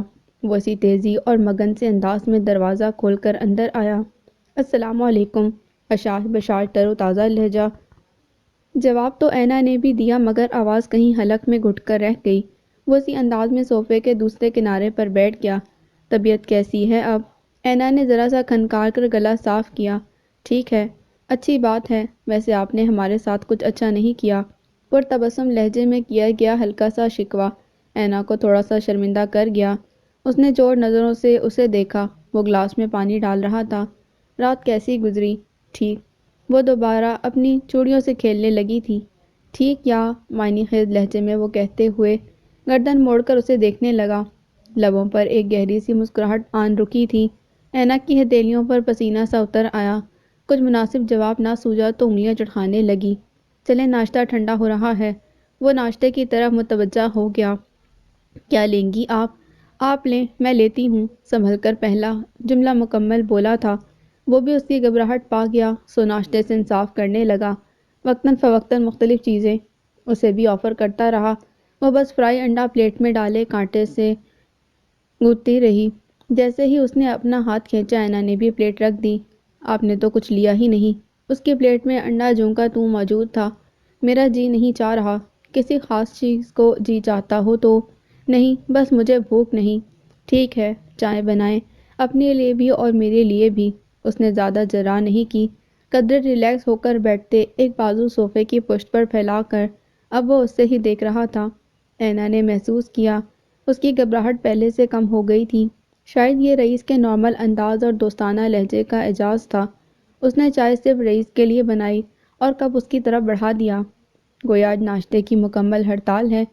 وہ کچھ نہیں بولی، بس ہلکا سا مسکرائی تھی، اور یہ پہلی مسکراہٹ تھی جو تب سے اب تک اس کے چہرے پر آئی۔ رئیس کچھ کہتے کہتے رک گیا۔ چائے کے دوران بھی بس وہی بولتا رہا، اپنی دلچسپیاں، مشغلے، مصروفیت، زمینیں، الیکشن۔ کبھی کوئی سوال پوچھ بھی لیتا تو وہ ہوں ہاں سے زیادہ جواب نہیں دے سکی تھی۔ پھر وہ ایک دم خاموش ہو گیا۔ اس کی نظریں گاہے بگاہے اینا کی طرف اٹھتی تو تھی، مگر وہ کچھ بھی نہیں بول رہا تھا۔ اینا اس کے اچانک خاموشی سے غائب سی ہو گئی تو گھبرا کر پوچھنے لگی، آپ بول کیوں نہیں رہے؟ جب سامنے سے کوئی رسپانس نہ مل رہا ہو تو خاموش ہونا ہی بہتر ہے۔ اس کے لہجے میں سنجیدگی در آئی۔ ایسی بات نہیں، میں آپ کو سن رہی تھی۔ مجھے صرف ایک اچھے سامع کی ضرورت نہیں ہے۔ اینا، کیا تمہیں مجھ سے کچھ بھی نہیں پوچھنا؟ آپ کو غصہ تو نہیں آتا؟ جھجکتے ہوئے لہجے میں بے حد معصومیت لیے سوال کیا۔ رئیس نے بامشکل اپنی مسکراہٹ کا گلا گھونٹا اور سنجیدگی سے گویا ہوا، بہت آتا ہے۔ ہیں؟ اینا نے سر اٹھا کر اسے دیکھا، پھر پوچھنے لگی، مجھ پر بھی غصہ ہوں گے؟ تم ایسی بات ہی مت کرنا کہ مجھے غصہ آئے۔ وہ سہولت سے آپ سے تم پر آ گیا، گویا جی حضوری کرنی ہوگی۔ اس نے خاصی مایوسی سے سوچا، ٹپیکل سوچ، بیویوں سے ہر بات منوانے والی۔ رئیس اپنے دشمنوں کو کبھی معاف نہیں کرتا اور دوستوں سے کبھی زیادتی نہیں کرتا، یہ اصول کی بات ہے۔ انسان کے رویے میں لچک ہونی چاہیے، اصولوں پر کوئی لچک نہیں۔ اصول انسانوں کے لیے ہوتے ہیں، انسان اصولوں کے لیے نہیں۔ وہ بحث پر آمادہ ہو گئی، معاف کرنا اچھی بات ہے، ہر بات معاف نہیں کی جا سکتی۔ رئیس کا لہجہ بے لچک اور ٹھوس تھا، آپ کا یہ رویہ ہر کسی کے ساتھ ایسا ہوتا ہے۔ وہ چڑ سی گئی، میں نے کہا نا، دوستوں کے ساتھ بالکل نہیں۔ اور میں کہاں آتی ہوں؟ رئیس کا کہکہ بھرپور تھا، اس کا تعین تم خود کرو گی۔ ویسے کیا دشمنی کا ارادہ ہے؟ میں خاصی معصوم لڑکی ہوں، ایسے کام مجھے نہیں آتے۔ وہ تھوڑا خفا ہوئی، خیر تم شکل سے اتنی بھی معصوم نہیں لگتی۔ آپ، وہ نہ جانے کیا کہنے جا رہی تھی۔ رئیس نے ہاتھ اٹھا کر اسے خاموش رہنے کا اشارہ کیا، پھر جیب سے مخملی ڈبیا نکال کر اس میں سے رنگ نکالی۔ لڑنے کے لیے تو ساری عمر پڑی ہے، یہ ایک چھوٹا سا حقیر سا تحفہ ہے، نہ جانے پسند بھی آئے گا یا نہیں، لاؤ پہنا دوں۔ رئیس نے ہاتھ بڑھایا، اینا نے جھجکتے اپنا ہاتھ سامنے کیا۔ رئیس نے آہستگی سے تھام لیا۔ اینا، ایسا نہیں ہے کہ میں نے تمہیں دیکھتے ہی تمہارے ساتھ کی خواہش کی ہو، لیکن جب تمہاری تصویر میرے سامنے آئی تو مجھے لگا تم میری قسمت میں لکھ دی گئی ہو۔ مجھے یقین ہے کہ ہم ایک اچھی زندگی گزاریں گے۔ میری طرف سے تم پر کوئی پابندی نہیں ہوگی، تم جس طرح چاہو رہ سکتی ہو، جہاں جانا چاہو، بس اعتبار اس رشتے کی اساس ہوگی۔ اعتبار کرنا ہے تمہیں مجھ پر اور مجھے تم پر۔ اس کا مدھم دوستانہ لہجہ اینا کو پرسکون کر گیا۔ رنگ پہنا کر وہ اس کا ہاتھ لبوں تک لے گیا۔ اینا نے بے اختیار ہاتھ کھینچ لیا۔ وہ ہنس دیا، ٹھیک ہے، سٹیپ بائی سٹیپ، نیچے چلیں۔ اس سے قبل کہ وہ جواب دیتی، دروازے پر ہلکی سی دستک ہوئی۔ یس، رئیس نے کہا تو انیسہ اندر آئی۔ آپ کا فون ہے رئیس بھائی، تم اپنی بھابھی کو کمپنی دو۔ وہ انیسہ کے سر پر چپت لگاتا باہر نکل گیا۔ بھائی نے کیا دیا؟ انیسہ قریب آ کر اشتیاق سے پوچھنے لگی۔ اینا نے ہاتھ آگے کر دیا، بہت خوبصورت ہے، آپ کو ہمارے بھائی کیسے لگے؟ اتنی جلدی کیا رائے قائم کی جا سکتی ہے؟ اینا دھیرے سے بولی، مگر اس کے چہرے پر چھائی شرمگی سی مسکان بتاتی تھی کہ اس کی رائے اتنی بھی بری نہیں۔ شام کو ولیمہ تھا، امی سعد اور نور اسے لینے آئے تھے۔ رئیس نے معذرت کر لی، اسے کسی کام کے سلسلے میں کراچی جانا تھا اور 4 دن کے بعد آنا تھا۔ اینا مطمئن سی گھر والوں کے ساتھ واپس آئی تھی۔ 4 دن کے بعد رئیس اور ماں جی اسے لینے آئے تھے۔ نور اور سعد، جو رئیس بھائی سے تفصیلی ملاقات کے خواہش مند تھے، خاصے مایوس ہوئے کہ وہ لوگ بہت کم وقت کے لیے آئے تھے۔ کھانے کے فوراً بعد انہوں نے اجازت چاہی۔ سمجھتے کیا ہیں یہ رئیس بھائی خود کو؟ کہیں کہ پرائم منسٹر لگے ہیں کیا؟ نور کمرے میں آ کر بڑبڑانے لگی، یہ تو مجھے بھی نہیں معلوم کہ موصوف خود کو کیا سمجھتے ہیں۔ زیور پہنتے ہوئے وہ سخت جھنجھلاہٹ کا شکار ہو رہی تھی۔ پھر کڑے پھینک کر دونوں ہاتھوں میں چہرہ چھپا کر بیٹھ گئی۔ تمہیں کیا ہوا؟ وہ اپنا شکوہ بھول گئی۔ مجھ سے نہیں ہو رہا یہ سب، وہ چلائی۔ نیل پالش لگاتے ہوئے ہاتھ کانپ رہے تھے، آئی لائنر کی لائن ٹھیک نہیں بنی تھی، زیور کئی بار ہاتھ سے چھوٹا تھا۔ اینا، نور اس کے پاس آئی تو اس نے نور کے ہاتھ دبوچ لیے۔ مجھے سخت گھبراہٹ ہو رہی ہے نور، مجھے نہیں جانا۔ نور اس سے زیادہ گھبرا گئی۔ میں امی کو بلاتی ہوں۔ اینا، بیٹی کیا ہوا؟ امی اندر آئیں تو وہ ان سے لپٹ کر روئی، پھر روتی چلی گئی۔ امی کی اپنی آنکھیں بھر آئیں۔ امی، میں نے نہیں جانا۔ کیا فضول بولتی ہو؟ وہ بیگی بیگی سی ہنسی ہنس دی۔ محض اینا کی وجہ سے خود کو سنبھال رہی تھی۔ بیٹیوں کو اپنے گھر جانا ہی ہوتا ہے، اور شکر کرو تمہیں اتنے اچھے لوگ ملے ہیں۔ بس امی 2-4 دن اور روک لیں، میں نے کہا نا کہ میں نے شادی نہیں کرنی۔ آخری جملہ بے حد جھنجھلا کر کہا گیا تھا۔ بس، امی نے جھٹکے سے اسے خود سے الگ کیا اور بے حد خفگی سے گویا ہوئیں۔ خبردار جو ایک لفظ بھی منہ سے نکالا تو نور اس کا میک اپ ٹھیک کر کے باہر لاؤ، ان لوگوں کو جلدی ہے۔ امی کے ہاتھ باہر جاتے ہی سوں سوں کرتی نور اس سے لپٹ گئی اور رہی سہی کسر بھی پوری کر دی۔ ماں جی نے اس کا رویا رویا روپ دیکھا تو گلے سے لگا کر پیار کرتے ہوئے بولی، کوئی دور تھوڑی جا رہی ہو، جب دل چاہے ملنے چلی آنا۔ ساتھ مسلسل رئیس کے ساتھ محو گفتگو تھا۔ امی نے ہنستے ہوئے نور کی شکایت رئیس تک پہنچائی تو وہ اس کا سر تپتپاتے شفقت بھرے لہجے میں گویا ہوا، پھر آئیں گے تو لمبی نشست رہے گی، بلکہ اب تم لوگ آنا۔ اور نور اس کے لہجے پر ہی نہال ہو گئی۔ گھر پہنچے تو رات ہو چکی تھی۔ قریب اور نزدیک کے تمام مہمان جا چکے تھے۔ بی بی زینب ان کا انتظار کر رہی تھی۔ کھانا وہ لوگ کھا کر ہی آئے تھے۔ بی بی، چائے کا ایک کپ میرے کمرے میں بھجوا دیجیے گا، رئیس کہہ کر اوپر چلا گیا تو اینا قدر ریلیکس ہو کر بیٹھ گئی۔ ماں جی اس سے ادھر ادھر کی باتیں کرنے لگی۔ انیسہ کہاں ہے آنٹی؟ آنٹی؟ رئیس کی طرح تم بھی مجھے ماں جی کہو گی تو مجھے بہت اچھا لگے گا، انہوں نے شفقت سے ٹوکا۔ جی۔ انیسہ کے تو پرچے تھے، بمشکل 2 دن ہی نکال سکی تھی، پرسوں واپس ہاسٹل چلی گئی۔ بس نہ رئیس گھر پر ہوتا ہے نہ انیسہ، ہم تو بوڑھی جانیں اور نوکر۔ اب تم آ گئی ہو میرے گھر کی رونق، تمہارے بہانے رئیس بھی آ جایا کرے گا، ورنہ اس کا دل شہر میں نہیں لگتا۔ پہلے میں بھی وہیں ہوا کرتی تھی، مگر اب میری طبیعت کا کچھ بھروسہ نہیں کب بگڑ جائے، یہاں سے ڈاکٹر کو بلانا یا ہاسپٹل جانا آسان ہوتا ہے، انہوں نے تفصیل سے بتایا۔ بی بی زینب چائے لے کر آئی تھیں۔ چائے کے بعد بھی وہ اسے رئیس اور انیسہ کے بچپن کی باتیں سناتی رہیں۔ تبھی گھڑی نے 11 بجائے تو وہ چونک گئی۔ اتنی رات ہو گئی، زینب جاؤ، بہو کو اس کے کمرے میں چھوڑ آؤ، فریج میں دودھ اور فروٹ بھی رکھ دینا۔ آؤ دھی رانی۔ دھی رانی بادل نخواستہ اٹھی تھی، سیڑھیاں عبور کر کے اوپر آئی تو کمرے کا دروازہ کھلا ہوا تھا۔ وہ کاؤچ پر نیم دراز ٹی وی دیکھنے میں مصروف تھا۔ اسے دیکھ کر چونکا، پھر ہلکا سا مسکرا دیا۔ لو میاں اپنی امانت سنبھالو، بی بی زینب نے کہا اور فریج میں چیزیں رکھنے لگی۔ کمرے میں سب کچھ ویسے کا ویسا تھا، گلدان میں ادکھلے پھول گلاب مسکا رہے تھے۔ بی بی اسے دعا دیتے ہوئے چلی گئیں۔ کمرے میں ٹی وی چل رہا تھا۔ جو میری روح کو چین دے، پیار دے، وہ خوشی بن گئے ہو تم، زندگی بن گئے ہو تم۔ بیٹھ جاؤ اینا، تمہارا ہی بیڈ روم ہے۔ وہ سنگل صوفے کے کنارے پر ٹک گئی۔ رئیس چینل بدلنے لگا۔ گانے کے بول اور رئیس کے لبوں پر پھیلی ہلکی شوخ مسکراہٹ اسے پزل کر رہی تھی۔ وہ وہیں بیٹھی انگلیاں چڑھاتی رہی۔ نہ جانے کتنا وقت گزرا تھا جب اس نے ٹی وی آف کرتے اس کی طرف دیکھا۔ بھرپور مسکراہٹ اس کے لبوں کا احاطہ کیے ہوئے تھی۔ بولا تو لہجہ معنی خیز تھا، ہاں جی، کیا رات یوں ہی گزارنی ہے؟ اینا کی سانس سینے میں اٹک کر رہ گئی اور دل دھڑکنا بھول گیا۔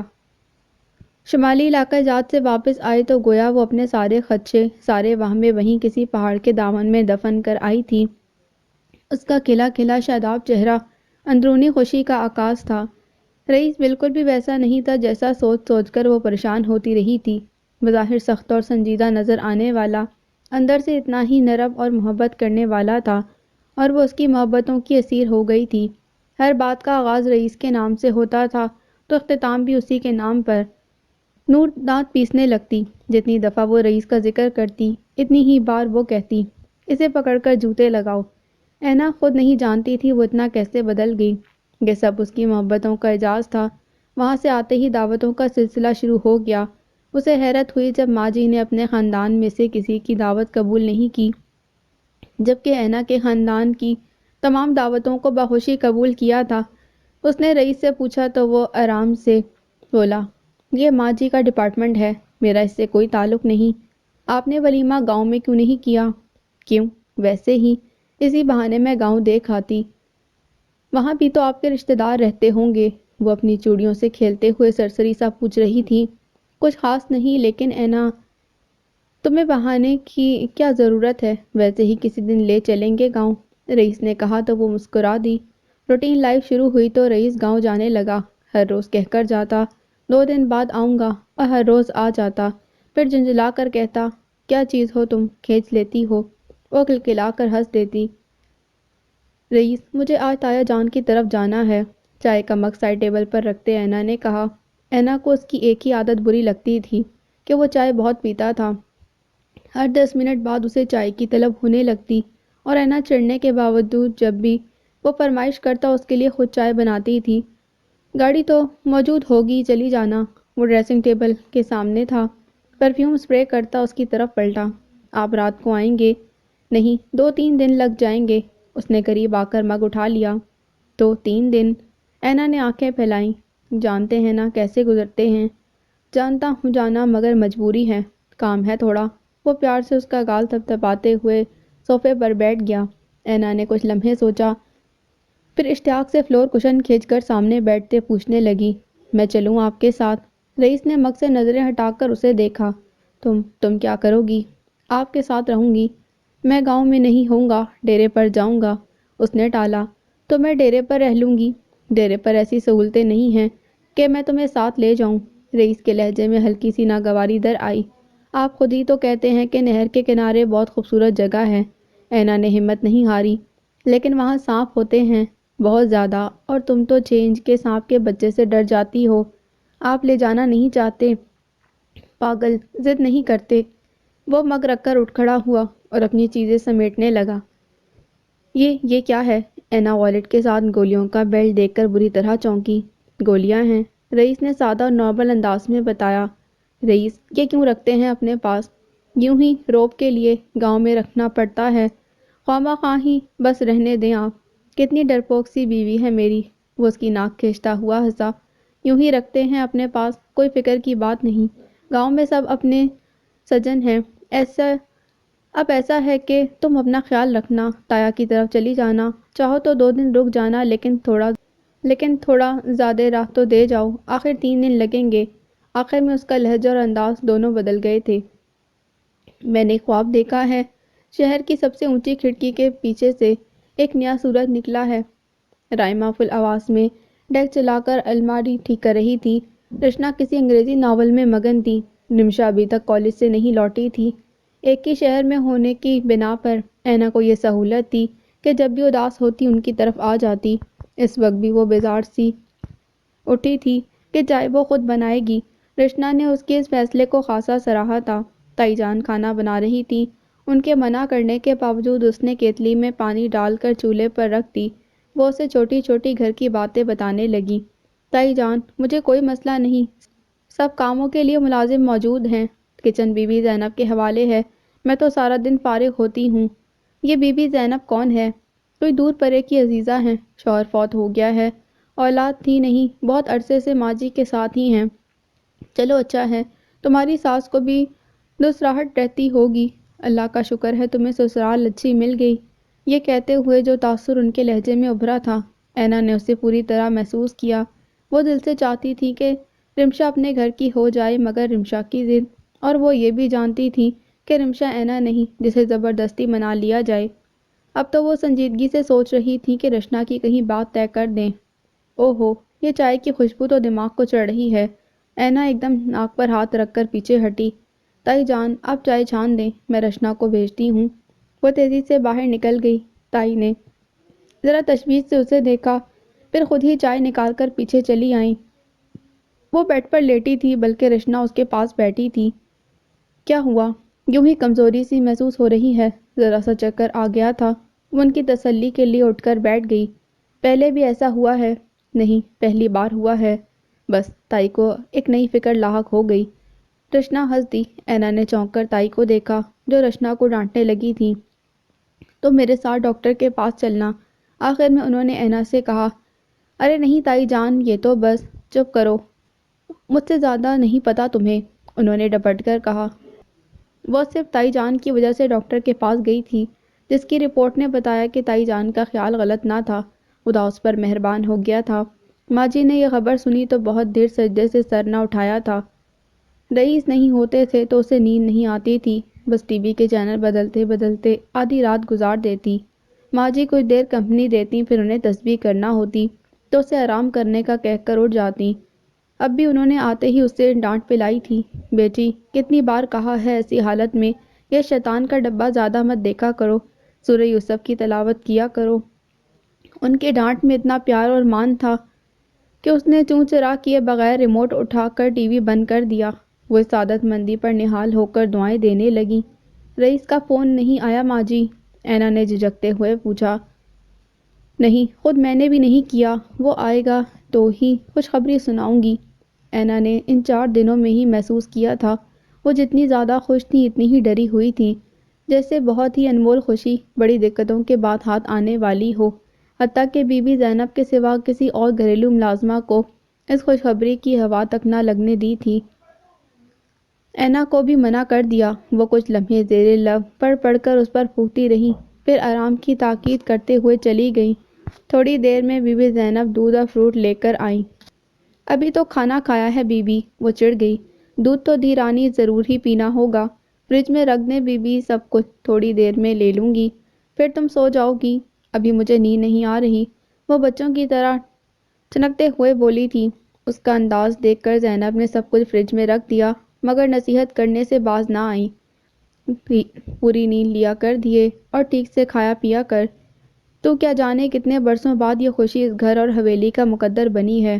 کیسا خوف سمایا ہے ہم سب کے دلوں میں، اللہ تجھے ساتھ خیریت کے فارغ کرے، آنے والا زندگی اور صحت پائے، تو حویلی کا مقدر جاگ جائے۔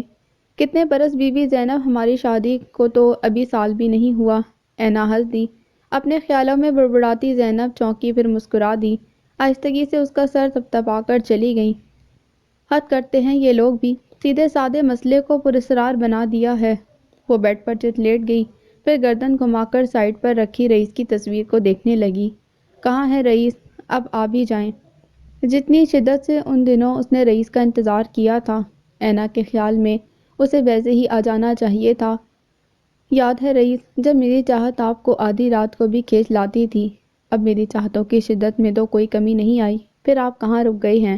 اس کی تصویر سے باتیں کرتے کرتے نہ جانے کب نیند کی مہربان دیوی نے اسے اپنی آغوش میں لے لیا۔ بہت گہری اور پرسکون نیند، اور پھر نیند سے خواب تک کا سفر۔ وہی حویلی تھی، وہی گہما گہمی، شور ہنگامہ، جشن خوشی، ہر چہرہ روشن جگمگاتا ہوا، اور وہ خود شہزادیوں کسی آن بان کے ساتھ ان سب کے بیچ بیٹھی تھی۔ اس کے سامنے مٹھائیوں کے تھال بھر بھر آ رہے تھے، اور وہ ہاتھ بھر بھر تقسیم کر رہی تھی۔ اتنی مٹھائی نہ جانے کس نے پوچھا تھا، رئیس لایا ہے، نہ جانے کس نے بتایا، وہ ناز سے مسکرا رہی تھی۔ اس کے سامنے گورے سانولے گندمی چھوٹے بڑے ہاتھ آ رہے تھے اور بھر بھر جا رہے تھے۔ تبھی اس کے سامنے دعا کے انداز میں جڑی ہوئی ہتھیلیاں آ گئیں۔ وہ ٹھٹک سی گئی، نہ جانے کیوں، مگر یہ ہتھیلیاں اسے سب سے مختلف لگی تھیں۔ زردی مائل سفید ہاتھ، جس کی دائیں ہتھیلی کے عین درمیان سیاہ تل تھا۔ یہ ہاتھ کس کے تھے؟ اینا نے سوچا نہیں، بس اسے لگا وہ اسے عام لوگوں کی طرح مٹھائی نہیں دے سکتی۔ پلیٹ دو۔ اس کے سامنے پلیٹ آ گئی۔ اس نے ہر تھال سے چن کر بہت ساری مٹھائی اس پلیٹ میں بھری، اور پلیٹ ان ہاتھوں میں دے کر سفید رومال سے ڈھانپ دی۔ ان ہاتھوں نے اس پلیٹ کو تبرک کی طرح سنبھالا، اور تبھی اینا کی آنکھ کھل گئی تھی۔ کچھ لمحے وہ غائب دماغی کے ساتھ پڑی رہی، پھر اس کے وجود میں جنبش ہوئی، اور اس نے کروٹ بدل لی۔ وال کلاک پر نظر پڑتے ہی اندازہ ہوا اس کی نیند کا دورانیہ زیادہ طویل نہیں، یہی کوئی 15-20 منٹ، اور ساتھ ہی اسے یاد آیا کہ اس نے یہ خواب پہلی بار نہیں دیکھا، وہ یہ سب پہلے بھی دیکھ چکی تھی۔ کب؟ شاید شادی سے چند روز قبل، یا شادی کی رات، مگر وہ یہ خواب پہلے بھی دیکھ چکی تھی۔ اینا الجھ کر رہ گئی، حویلی کے پس منظر میں وہ ہاتھ کس کے تھے؟ جس انداز میں ماں جی نے رئیس کو یہ خبر سنائی تھی، وہ انداز دیدنی تھا۔ ایک نظر اینا پر ڈال کر وہ ماں جی کا چہرہ تکنے لگا تھا، اور اینا ان دونوں کا۔ اس کے کانوں میں ابھی تک نور اور سعد کی آوازیں تھیں، خوشی سے معمور چہکتی آوازیں، اینا میں خالہ بن جاؤں گی، اینا کمرے میں میری تصویر لٹکا لو، صبح شام درشن کرنا، میرا بھانجا میرے جیسا ہونا چاہیے۔ اور یہاں رئیس نے اس کی نگاہوں کی تپش کو محسوس کیا، سر اٹھا کر اسے دیکھا اور مسکرا دیا، مگر وہ بددل سی ہو گئی تھی۔ رئیس سے جس گرم جوشی کی توقع وہ کر رہی تھی وہ مفقود تھا۔ وہ اٹھ کر اوپر آ گئی۔ موسم بدل سا گیا تھا، سیاہ بادل گھر کر آ رہے تھے، ریلنگ سے لپٹی سفید بیل سے سفید پھول ٹوٹ ٹوٹ کر برس رہے تھے۔ ہواؤں میں مستی اور نمی تھی، شاید دور کہیں بادل کھل کر برسے تھے۔ کبھی یہی موسم اسے دیوانہ کر دیا کرتا تھا۔ اب وہ ریلنگ پر دونوں کونیاں ٹکائے ذرا سے سر اٹھا کر بادلوں کو دیکھتے ہوئے ماں جی اور رئیس کے رویے کے بارے میں سوچ رہی تھی، جب عقب سے اس نے اپنے حصار میں اسے جکڑ لیا۔ اینا نے پلٹ کر دیکھنا چاہا مگر اس نے پلٹنے نہیں دیا۔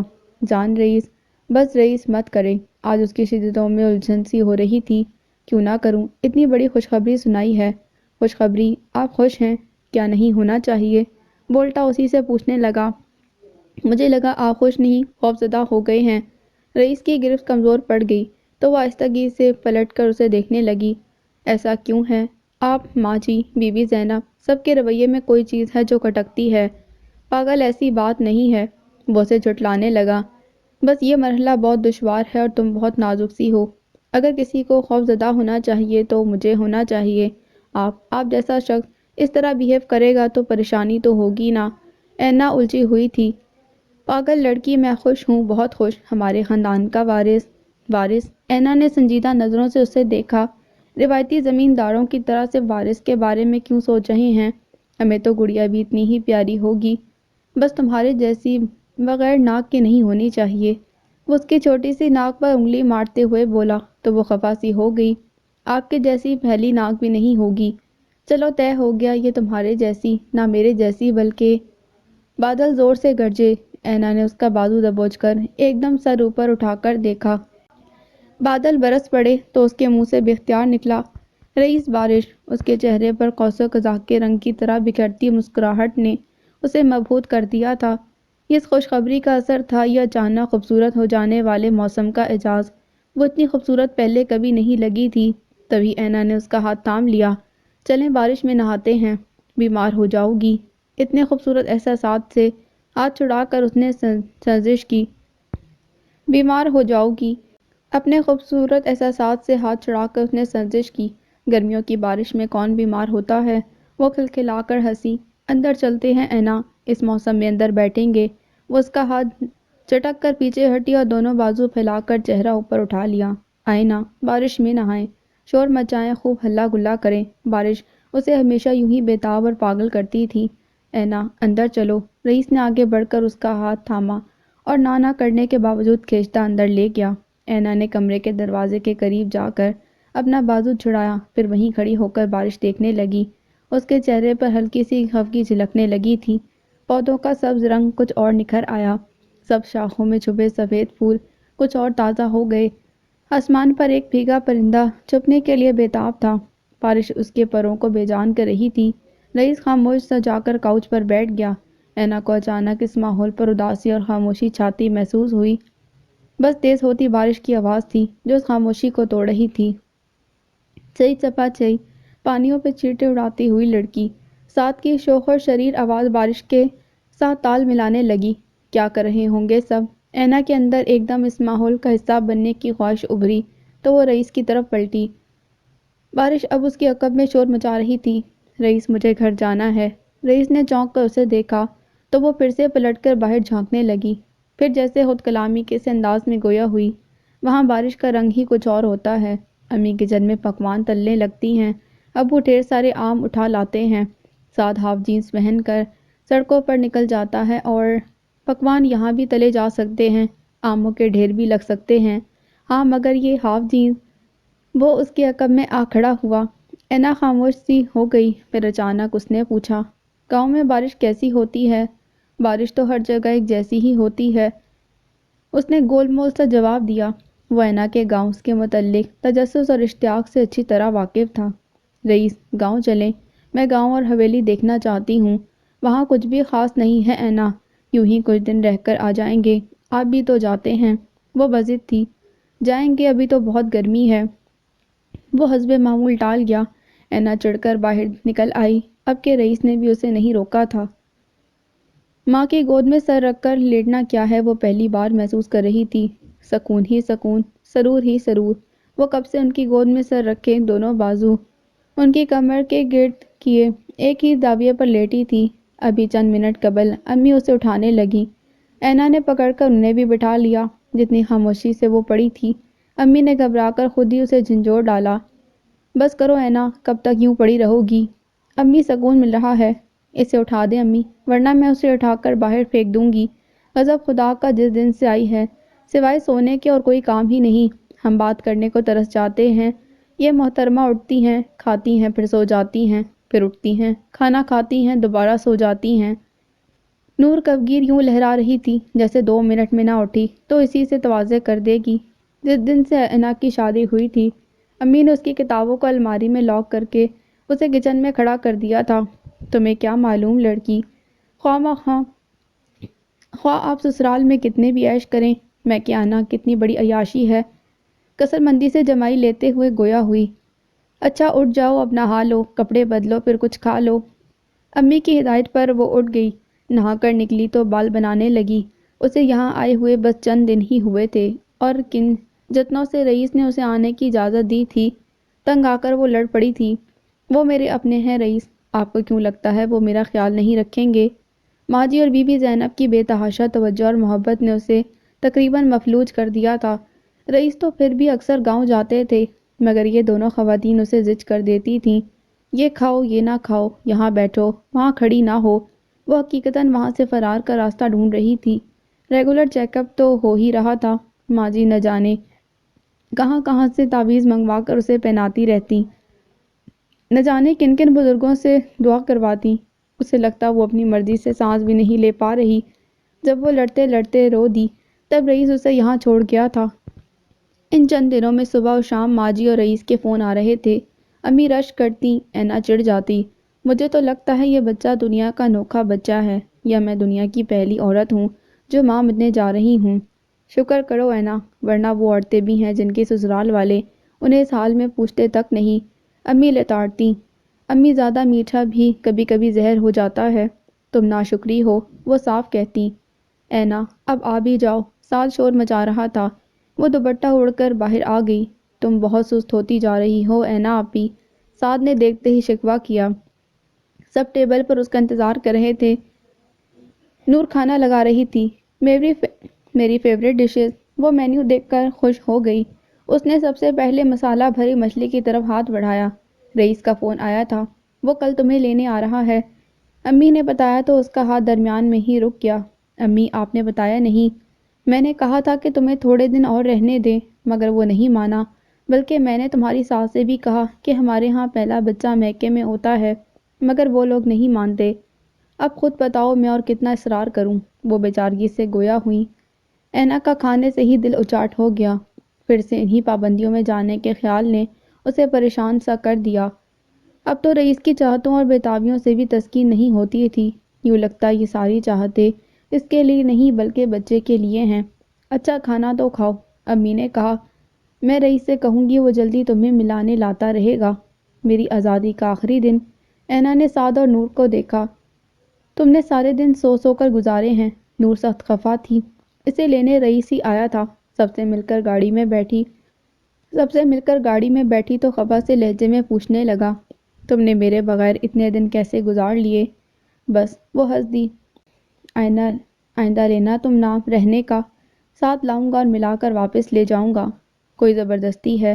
بالکل ہے، وہ آرام سے بولا تھا۔ دھوس بھرے لہجے میں پیار ہی پیار تھا۔ یوں ہی دن مہینوں میں ڈھلتے گئے۔ جب کائنات پر بہار نے اپنے اولین قدم جمائے تو اس کے آنگن میں پہلا پھول کھلا تھا۔ وہ بیٹے کی ماں بنی تھی۔ وہ بال بناتے ہوئے ڈریسنگ ٹیبل کے آئینے میں منعکس ہوتا رئیس کا عکس دیکھ رہی تھی۔ وہ بیڈ پر دراز کہنی کے بل ایک ہاتھ سے سر کو سہارا دیے بچے کے ساتھ کھیل رہا تھا۔ کبھی اس کے ننھے منھے پاؤں چھوتا، کبھی کومل ہاتھوں کو لبوں سے لگاتا، تو کبھی جھک کر اس کی ننھی سی ناک چوم لیتا۔ بڑا مگن سا انداز تھا۔ ایک عجیب سی سرشاری اور سرخوشی اس کے وجود کا احاطہ کیے ہوئے تھی۔ گاؤں سے خواہ کتنا ہی ضروری کام کیوں نہ ہوتا، وہ روز ہی واپس آنے لگا تھا۔ ڈلیوری کے وقت جو حالت ماجی اور رئیس کی تھی وہ سب کے لیے چنبے کا باعث تھی۔ یوں لگتا تھا جیسے جان سولی پر لٹکی ہو، اور جب ڈاکٹر نے آ کر ماں اور بچے کی خیریت کی اطلاع دی تو جس طرح وہ سجدے میں گئے وہ بھی قابل حیرت ہی تھا۔ حالانکہ اینا کے اپنے گھر والے وہیں موجود تھے۔ وہ اٹھ کر رئیس کے قریب آ بیٹھی۔ رئیس نے سر اٹھا کر اسے دیکھا، مسکرایا اور پھر سے بچے پر جھک گیا۔ آپ کو تو اب بچے کے سوا اور کچھ سوچتا ہی نہیں۔ وہ خفا سی ہو کر اٹھنے کو تھی جب رئیس نے اس کی کلائی پکڑ کر کھینچ لی۔ ایسی تو کوئی بات نہیں جانا، ایسی ہی بات ہے، بس یار مجھے یقین نہیں ہوتا یہ جیتا جاگتا وجود میرا ہے۔ رئیس کے لہجے میں بے یقینی سی تھی، حد ہے دیوانگی کی۔ اس میں بے یقینی کی کیا بات ہے، آپ کے سامنے ہی تو ہے، اب دیں اسے، مجھے فیڈ کروانا ہے۔ اینا نے بچے کو گود میں بھر لیا تو رئیس نے سیدھے ہو کر دونوں ہاتھ سر کے نیچے رکھ لیے۔ وہ عین اس کے نگاہوں کے سامنے تھی، سیاہ بال بڑھ کر کندھوں سے نیچے آ گئے تھے، میک اپ سے مبرا شفاف چہرہ۔ پتہ نہیں وہ مزید خوبصورت ہو گئی تھی یا اسے لگنے لگی تھی، یا یہ ممتا کا نور تھا جو اس کے فربہی مائل وجود کو بھی ایک الوہی روپ دے رہا تھا۔ وہ اٹھ کر بیٹھ گیا، اس کے بکھرے بال ہاتھوں سے سمیٹتے ہوئے بولا، تم دن بدن نکھرتی جا رہی ہو، موٹی ہو گئی ہوں، بطخ سی لگنے لگی ہوں، اب مجھے بنائے مت۔ وہ برجستگی سے گویا ہوئی۔ رئیس کا کہکا بھی ساختہ تھا، پاگل، کبھی خود کو میری نظر سے دیکھو، آپ کو مجھے دیکھنے کی فرصت ہے، ساری محبتیں تو یہ لے گیا ہے۔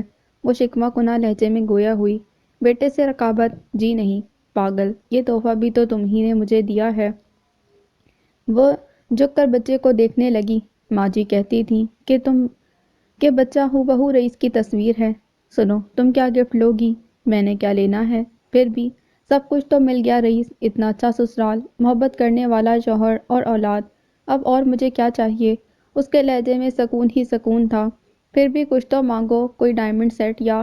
اینا کے ذہن میں چمکا سا ہوا، اس نے گردن موڑ کر رئیس کو دیکھا، جو مانگوں گی دیں گے، بس میں ہوا تو ضرور، آپ کے بس میں ہے، پہلے وعدہ کریں جو مانگوں گی دیں گے۔ یہ رئیس کی زبان ہے جناب، کہو۔ وہ اپنے مخصوص لہجے میں گویا ہوا، اور اس کے بعد وہ جانتی تھی وہ اپنی کہی بات سے ایک انچ نہیں ہٹے گا۔ تبھی آہستگی سے گویا ہوئی، مجھے گاؤں لے جائیں۔ ساتھ ہی اس کے چہرے کے تاثرات جانچے، وہاں جلد خاموشی چھا گئی۔ ایک طویل سانس لے کر وہ ذرا پیچھے کھسکا اور بیک گراؤنڈ سے ٹیک لگا کر اسے دیکھنے لگا۔ اینا کو اس کی نگاہوں سے الجھن ہونے لگی تھی۔ پھر وہ پوچھنے لگا، کیوں جانا چاہتی ہو؟ آپ کیوں نہیں لے جانا چاہتے؟ وہ الٹا پوچھنے لگی، اینا، آپ وعدہ کر چکے ہیں۔ وہ تیزی سے گویا ہوئی۔ رئیس لب بھینچ کر اسے دیکھنے لگا، پھر ایک طویل سانس لے کر رہ گیا۔ ٹھیک ہے، تیاری کر لو، ہم گاؤں جائیں گے۔ اسے گاؤں آئے تیسرا دن تھا۔ ماں جی بہت پریشان ہوئیں۔ انہوں نے اینا اور رئیس کو روکنے کی بہت کوشش بھی کی۔ رئیس نے انہیں کیا کہہ کر خاموش کروایا، اینا نہیں جانتی تھی۔ بہرحال وہ لوگ گاؤں آ گئے تھے۔ رئیس نے ماں جی کے کہنے پر دوبارہ دیگیں پکوا کر تقسیم کروائی تھیں۔ دینو حلوائی ڈیوڑی میں اپنے سامان سمیت آ بیٹھا۔ 3 دن مٹھائی بٹتی رہی تھی۔ وہ کبھی کبھار یوں ہی بی بی زینب کے پاس آ بیٹھتی، آنے والی مزارین عورتوں اور بچیوں میں مٹھائی بانٹا کرتی تھی اور بہت غور سے انہیں دیکھتی، مگر بی بی زینب اسے زیادہ دیر وہاں بیٹھنے نہیں دیتی تھی، فوراً کسی نہ کسی بہانے اٹھا دیتی۔ ماں جی کے پاس عورتوں کا تانتا بندھا رہتا، وہاں بھی ماں جی فوراً احمد کو اس کی گود میں دے کر گویا حکم دیتی، جاؤ اسے سلا دو، جیسے اسے وہاں سے ہٹانا چاہتی ہوں۔ اینا نے محسوس کیا کہ وہ اس کا عورتوں میں زیادہ بیٹھنا پسند نہیں کرتی، اور احمد پر تو کسی کا سایہ بھی نہیں پڑنے دینا چاہتی تھی۔ شام کو باقاعدگی سے ان کی نظر اترواتی۔ وہ یہاں بھی بس اپنے کمرے میں محصور ہو کر رہ گئی۔ رئیس الگ سارا دن اپنے کاموں میں مصروف ہوتے تھے۔ مجبوری ہے نا، گاؤں آ کر فارغ نہیں بیٹھ سکتے۔ اس کے اعتراض کے جواب میں رئیس نے اپنی مجبوریاں بیان کی تھیں۔ اینا کی سمجھ میں نہ آتا وہ یہاں کیوں آئی تھی، کیا چیز تھی جو اسے اس طرف کھینچتی تھی۔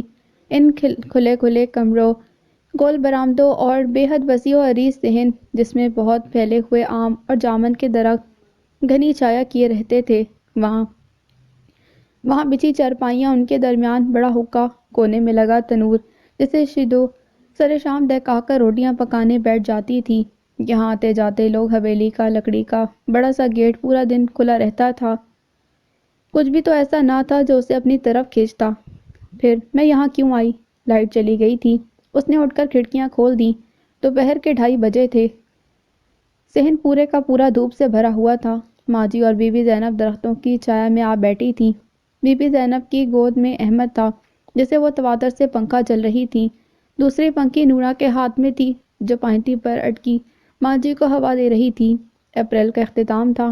آم کے درخت بور سے بھرے ہوئے تھے جن میں چھپی پیاسی کوئل بس کبھی کبھی کوکتی تھی، مگر اس سنسان اور گرم دوپہر میں چڑیوں کی چہچہاہٹیں ہلکے ہلکے شگاف ڈال رہی تھیں۔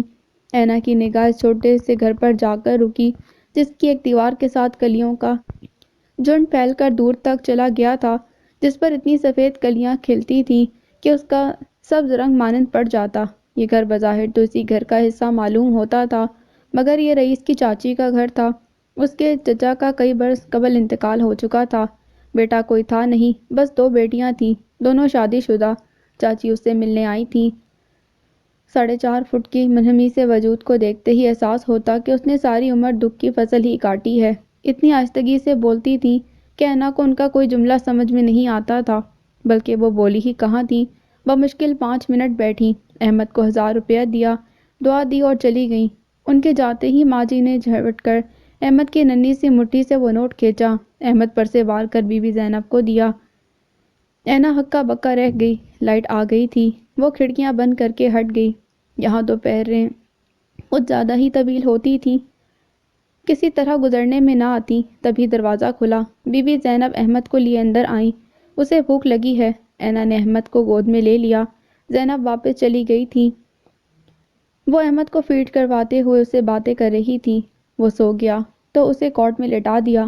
خود کرسی پر بیٹھ کر اسے دیکھنے لگی۔ کچھ کتابیں ہی لے آتی تو وقت کاٹنا آسان ہو جاتا۔ اس نے آنکھیں موند کر سر پشت پر ٹکا دیا۔ دروازہ کھلنے کی آواز پر وہ یہی سمجھی بی بی زینب احمد کو لینے آ گئی ہیں۔ تبھی قدرے اکتائے ہوئے انداز میں گویا ہوئی، بی بی وہ سو گیا ہے، اسے یہیں رہنے دیں۔ آنے والا اس پر جھک گیا۔ اور میں کہاں رہوں؟ اینا نے پٹ سے آنکھیں کھولی۔ آپ اس وقت؟ یوں ہی مجھے لگا تم بور ہو رہی ہو، بس ہر کام ادھورا چھوڑ کر چلا آیا۔ بور تو میں واقعی ہو رہی تھی، یہاں وقت بالکل نہیں کٹتا۔ تو واپس چلیں۔ واپس؟ اینا نے کچھ لمحے سوچا، پھر نفی میں سر ہلاتے ہوئے بولی، جلدی کیا ہے؟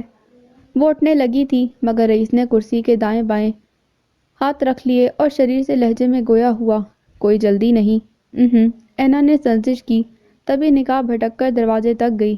وہ جو کوئی بھی تھی، کھلے دروازے کے بیچوں بیچ کھڑی انہیں گھور رہی تھی۔ اس کی نگاہیں ایک پل کو اینا کی نگاہوں سے ٹکرائیں تو اسے جھجری سی آ گئی۔ اس نے بے اختیار رئیس کے سینے میں ہاتھ رکھ کر دھکیلا تھا۔ رئیس کو اس کے چہرے کے تاثرات عجیب سے لگے۔ اس کی نظروں کے زاویے پر بے اختیار پلٹ کر دیکھا۔ وہاں کچھ بھی نہ تھا۔ کیا ہوا اینا؟ وہاں رئیس، وہاں دروازے پر کوئی تھا۔ کون؟ اینا نے جواب نہیں دیا۔ اٹھ کر دروازے تک آئی اور باہر جھانکنے لگی۔ وہاں کوئی بھی نہ تھا۔ کوئی تھا بھئی، کوئی ملازمہ ہوگی۔ رئیس اس کے پیچھے چلا آیا۔ ملازمہ نہیں، ملازمہ تو نہیں تھی۔ اس بھری دوپہر میں اور کون ہو سکتا ہے؟ وہ سرسری سے انداز میں بولا، مگر وہ سرسری نہ لے سکی۔ رات کو سونے کے لیے لیٹی تو وہ چہرہ اس کی نگاہوں کے سامنے تھا۔ اگرچہ اس نے ایک پل کو ہی دیکھا تھا، مگر وہ اسے بڑی وضاحت سے سوچ سکتی تھی۔ بے حد گوری رنگت، جاذب نظر نقوش، اور ان سے جھلکتا دکھ، پریشانی، تکلیف، اور کچھ بھی، کچھ ایسا جو اینا محسوس کر رہی تھی مگر سمجھ نہیں پا رہی تھی۔ اس نے باتوں ہی باتوں میں ماں جی سے بھی پوچھ لیا کہ دوپہر میں کوئی ان سے ملنے آیا تھا، مگر انہوں نے یہی کہا، اتنی دوپہر میں کون آئے گا؟ تو وہ کون تھی اور اتنی اچانک کیوں چلی گئی؟ نورا، ایک بات پوچھوں تم سے؟ وہ اینا کے پاؤں دبا رہی تھی جب اینا پاؤں سمیٹ کر اٹھ بیٹھی۔ پوچھیں باجی؟ سچ سچ بتاؤ گی؟ جھوٹ کیوں بولوں گی؟ کہ چاچی وغیرہ کے ساتھ کوئی جھگڑا ہے رئیس لوگوں کا؟ اس کے اچانک سوال پر نورا گڑبڑا سی گئی۔ نہیں تو نورا، اینا کی تنبیہی آواز پر وہ سنبھل گئی۔ جھگڑا کوئی نہیں، بس چاچی خود ہی کسی سے نہیں ملتی۔ اس کی بیٹیاں کہاں بیاہی ہیں؟ ایک تو ساہیوال میں ہے اور دوسری باجی خدیجہ۔ وہ ایک دم چپ ہو کر یوں پلٹ کر دیکھنے لگی جیسے کوئی ان کی بات نہ سن رہا ہو۔ کوئی نہیں ہے نورا، تم کیا بتا رہی تھی خدیجہ کے بارے میں؟ کچھ نہیں بتا رہی، اور باجی آپ مجھ سے پوچھیں بھی نہ۔ وہ کنی کترا گئی تھی۔ اینا کچھ لمحے اسے دیکھتی رہی، پھر ٹھیک ہے کہہ کر لیٹ گئی، مگر ذہن الجھ گیا تھا۔ بہت سی روایتی کہانیاں ذہن میں چکرانے لگیں۔ اچھا یہ تو بتاؤ خدیجہ یہیں رہتی ہے؟ اس کا متجسس ذہن ادھر ادھر کے نکتے ڈھونڈ رہا تھا۔ جی، نورا نے مختصراً کہا۔ اس کا شوہر دونوں کی بنی نہیں، اب میں چلتی ہوں، مجھے بڑی بیوی نے بلایا تھا۔ وہ فوراً کھڑی ہو گئی اور خود وہ نہ جانے سوچ کی کن اتھاہ گہرائیوں میں اتر گئی تھی۔ وہ تنور میں روٹیاں لگنے کے عمل کو بے حد دلچسپی سے دیکھ رہی تھی۔ مائی کا جریوں زدہ ہاتھ روٹی کو کئی بل دے جاتا، مگر مجال ہے روٹی ٹوٹی ہو، اور جب وہ روٹی لگانے کو جھکتی تو اینک کا دل دھک سے رہ جاتا۔ اسے لگتا مائی کا دھان پانسا وجود پورے کا پورا دہکتے تندور میں جا گرے گا، مگر وہ بڑی سرعت سے روٹی لگا کر سیدھی ہو جاتی۔ فضا میں گرم روٹی کی سوندھی سوندھی مہک پھیلی ہوئی تھی۔ باجی اینا، آپ کا ٹیلی فون۔ نورا بھاگی ہوئی آئی۔ احمد اٹھ گیا۔ نہیں، تم اس کے پاس جاؤ، وہ اسے کہہ کر اندر چلی گئی۔ فون نور کا تھا۔ یہ تم گاؤں جا کر کیوں بیٹھ گئی ہو؟ وہ چھوٹتے ہی پوچھنے لگی۔ کیوں، میرا گاؤں آنا منع ہے؟ اینا ہنسی۔ گاؤں کیسا ہے؟ نور کے لہجے میں اشتیاق سا تھا۔ جیسے سارے گاؤں ہوتے ہیں۔ ہاں، ہم نے تو جیسے سارے گاؤں دیکھے ہیں۔ سنو، گاؤں کی جو سب سے الڑ اور خوبصورت مٹیار ہے، اسے میرا سلام کہنا۔ ریسیور اب سعد کے ہاتھ میں تھا۔ یہ سید نور کی فلموں کا گاؤں نہیں ہے۔ یوں ہی چھوٹی چھوٹی باتوں میں کال لمبی ہو گئی۔ باجی، باجی، نورا ہراساں سی بھاگی آئی۔ کیا ہے؟ اسے یوں پریشان دیکھ کر اس نے ریسیور پر ہاتھ رکھا۔ احمد کاکا کمرے میں نہیں؟ کیا مطلب کمرے میں نہیں؟ اینا نے الجھ کر پوچھا۔ میں آپ کو ٹیلی فون کا بتانے آئی تھی، واپس گئی تو کورٹ میں نہیں تھا۔ وہ لرز رہی تھی۔ ماں جی کے پاس دیکھو، بی بی زینب لے گئی ہوں گی۔ ادھر بھی نہیں، بڑی بیوی تو میری کھال ادھیڑ دیں گی۔ وہ رونے لگی۔ نور، میں تمہیں بعد میں فون کرتی ہوں۔ ریسیور رکھ کر وہ برقِ رفتاری سے کمرے میں آئی۔ کمرہ خالی تھا۔ آن واحد میں پورے گھر میں کہرام مچ گیا۔ اینا کی حالت بری تھی، مگر وہ خود کو سنبھال رہی تھی۔ گھر کے اندر سے اتنی جلدی کون لے جا سکتا ہے؟ میں نے کہا تھا تم احمد کے پاس جاؤ، تم وہاں کیوں رکی تھی؟ وہ نورا پر الٹ پڑی۔ میں تو بس تھوڑی دیر کو، وہ ننا کر رہ گئی۔ ارے کوئی رئیس کو خبر کرو، ماں جی نے دہائی دی۔ چودھرائن، ذرا رک جائیں۔ بی بی زینب کی مدھم آواز ابھری۔ رک جاؤں؟ میری جان جا رہی ہے۔ پہلے ادھر دیکھ آئیں۔ بی بی زینب کی آواز کچھ اور دھیمی ہوئی۔ ماں جی نے چونک کر زینب کی طرف دیکھا تو اس نے اس بات میں سر ہلا دیا۔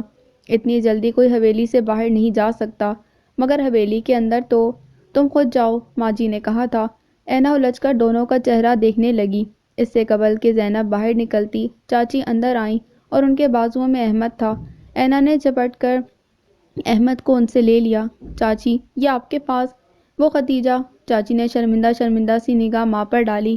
بس ٹھیک ہے، شام کو رئیس آئے گا تو بات کریں گے، ماں جی نے بے حد رکھائی سے کہا۔ چاچی سر جھکا کر باہر نکل گئیں۔ ماں جی، احمد چاچی کے پاس کیوں تھا؟ اور خدیجہ؟ اینا نے پوچھنا چاہا، مگر وہ درمیان میں ہی بول اٹھی۔ احمد کو میرے پاس چھوڑ جاؤ اور تم اپنے کمرے میں جاؤ۔ اینا کو مزید کچھ پوچھنے کی جرأت نہ ہوئی، مگر رات کو وہ رئیس سے ذکر کیے بنا نہ رہ سکی۔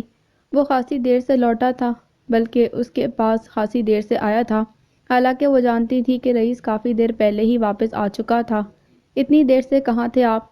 ماں جی کے پاس تھا۔ اس نے لیٹ کر آنکھیں موند لیں۔ تھک گئے ہیں؟ ہاں، اس نے کہا، پھر اینا کا ہاتھ پکڑ کر اپنے ماتھے پر رکھ لیا۔ سر تو دباؤ یار۔ اینا دھیرے دھیرے سر دبانے لگی۔ بہت مصروف رہنے لگے ہیں۔ احمد بھی بوجھ رہا تھا۔ اینا نے ہلکا پھلکا لہجہ اختیار کیا۔ اچھا، وہ بولنے لگا ہے۔ وہ ہلکا سا مسکرایا۔ جتنا آپ مصروف رہنے لگے ہیں، وہ چلنے بھی لگے گا اور آپ کو پتہ بھی نہیں چلے گا۔ ایسی بھی بات نہیں محترمہ۔ اس نے ماتھے سے اینا کا ہاتھ ہٹا کر اپنے ہاتھ میں جکڑ لیا۔ مجھے احساس ہے کہ میں تمہیں وقت نہیں دے پا رہا، مگر یہ کام کے دن ہیں، نگرانی تو کرنا پڑتی ہے۔ جانتی ہوں، اسی لیے تو شکوہ نہیں کرتی۔ ابھی بھی شکوہ نہیں کرتی ہو؟ رئیس نے گھوڑا تو وہ بے اختیار ہنس دی۔ بس یوں ہی ہنستی رہا کرو۔ وہ بے اختیار گویا ہوا تو اس نے ہنسی ایک دم سی مسکان میں ڈھال دی۔ اچھا، ایک بات تو بتائیں۔ پوچھو۔ یہ خدیجہ کے ساتھ کیا مسئلہ ہے؟ کیوں؟ رئیس نے چونک کر اسے دیکھا۔ آپ کو پتہ ہے آج وہ؟ ہاں، مجھے ماں جی نے بتایا، وہ آہستگی سے گویا ہوا۔ لیکن اس نے ایسا کیوں کیا؟ بس اس کے حالات ایسے ہیں، کچھ مینٹلی ڈسٹرب ہے، اسی لیے۔ مگر تم، یہ چند گھڑیاں ملی ہیں، انہیں بھی یوں ہی ضائع کرو گی؟ رئیس کا لہجہ یکلخت بدل گیا۔ مگر رئیس، رئیس نے اسے آگے بولنے نہیں دیا۔ کسی نے بے حد آہستگی اور احتیاط سے اینا کے پہلو سے احمد کو اٹھانے کی کوشش کی۔ اینا بھی نیم غنودگی میں تھی، تبھی ایک دم گردن گھما کر دیکھنے لگی اور دوسرے ہی لمحے تیر کی طرح اٹھ بیٹھی۔ تم؟ وہ جو احمد پر جھکی تھی گھبرا کر پیچھے ہٹ گئی۔ تم کون ہو؟ اینا نے تیزی سے احمد کو اپنی گود میں سمیٹا تھا۔ اس کے چہرے سے گھبراہٹ بالکل غائب ہو گئی۔ اب وہ ٹکٹکی باندھے اینا کو دیکھ رہی تھی اور اینا اس کے چہرے پر وہ سارے تاثرات دیکھ رہی تھی، دکھ، کھو دینے کا احساس، تکلیف، ہر تاثر اس کی گہری سیاہ آنکھ سے مترشح تھا، اور وہ احساس جسے اینا سمجھ نہ پائی انسان نگینوں جیسی جھلکتی بے تحاشا نفرت تھی۔ اینا خوفزدہ سی ہو کر پیچھے کھسک گئی۔ تم خدیجہ ہو؟ خدیجہ کی آنکھوں سے وہ سارے تاثرات یکلخت غائب ہو گئے، جتنی صورت سے وہ سیاہ نگینے پانیوں میں ڈوبے تھے، اور وہاں اب بس ایک ہی تاثر ہلکورے لے رہا تھا، بے چارگی اور بے بسی کا۔ پھر اس کے ہاتھ حرکت میں آئے اور اس کے سامنے پھیل گئے۔ اینا ششدر سی رہ گئی۔ وہ اب بھی ہاتھ پھیلائے امید و بیم کی کیفیت میں ڈوبی منتظر تھی۔ اینا چاہتی تھی بچے کو سینے میں بھینچ کر بھاگ جائے، کسی کو مدد کے لیے پکارے، یا اس عورت کو یہاں سے چلے جانے کے لیے کہے، مگر کچھ ایسا تھا جو اسے روک رہا تھا۔ اب وہ اس عورت کا چہرہ نہیں، اس کے پھیلے ہاتھ دیکھ رہی تھی۔ پھر اس کے وجود میں جنبش ہوئی، وہ آگے کو جھکی اور نہ چاہتے ہوئے نہ جانے کیوں بے حد آہستگی کے ساتھ ننھے منھے وجود کو خدیجہ کے بازو میں ڈال دیا۔ خدیجہ نے بے حد بے یقینی سے پہلے اپنے پھر بچے کو دیکھا۔ دوسرے پل وہ دیوانہ وار بچے پر جھکی اسے چوم رہی تھی، سینے سے لگا رہی تھی اور زور سے روتے ہوئے نہ جانے کس کس کو پکار رہی تھی۔ علی، توقیر، عاشی۔ اس کی آواز میں ٹوٹے کانچ کی چھنک تھی، ہر پکار گویا عرش سے ٹکراتی تھی۔ اینا سر تاپا کانپ کر رہ گئی۔ احمد جاگ گیا اور اب اس کی گرفت میں رونے لگا تھا، مگر وہ گویا اس کی آواز سن ہی نہ رہی تھی۔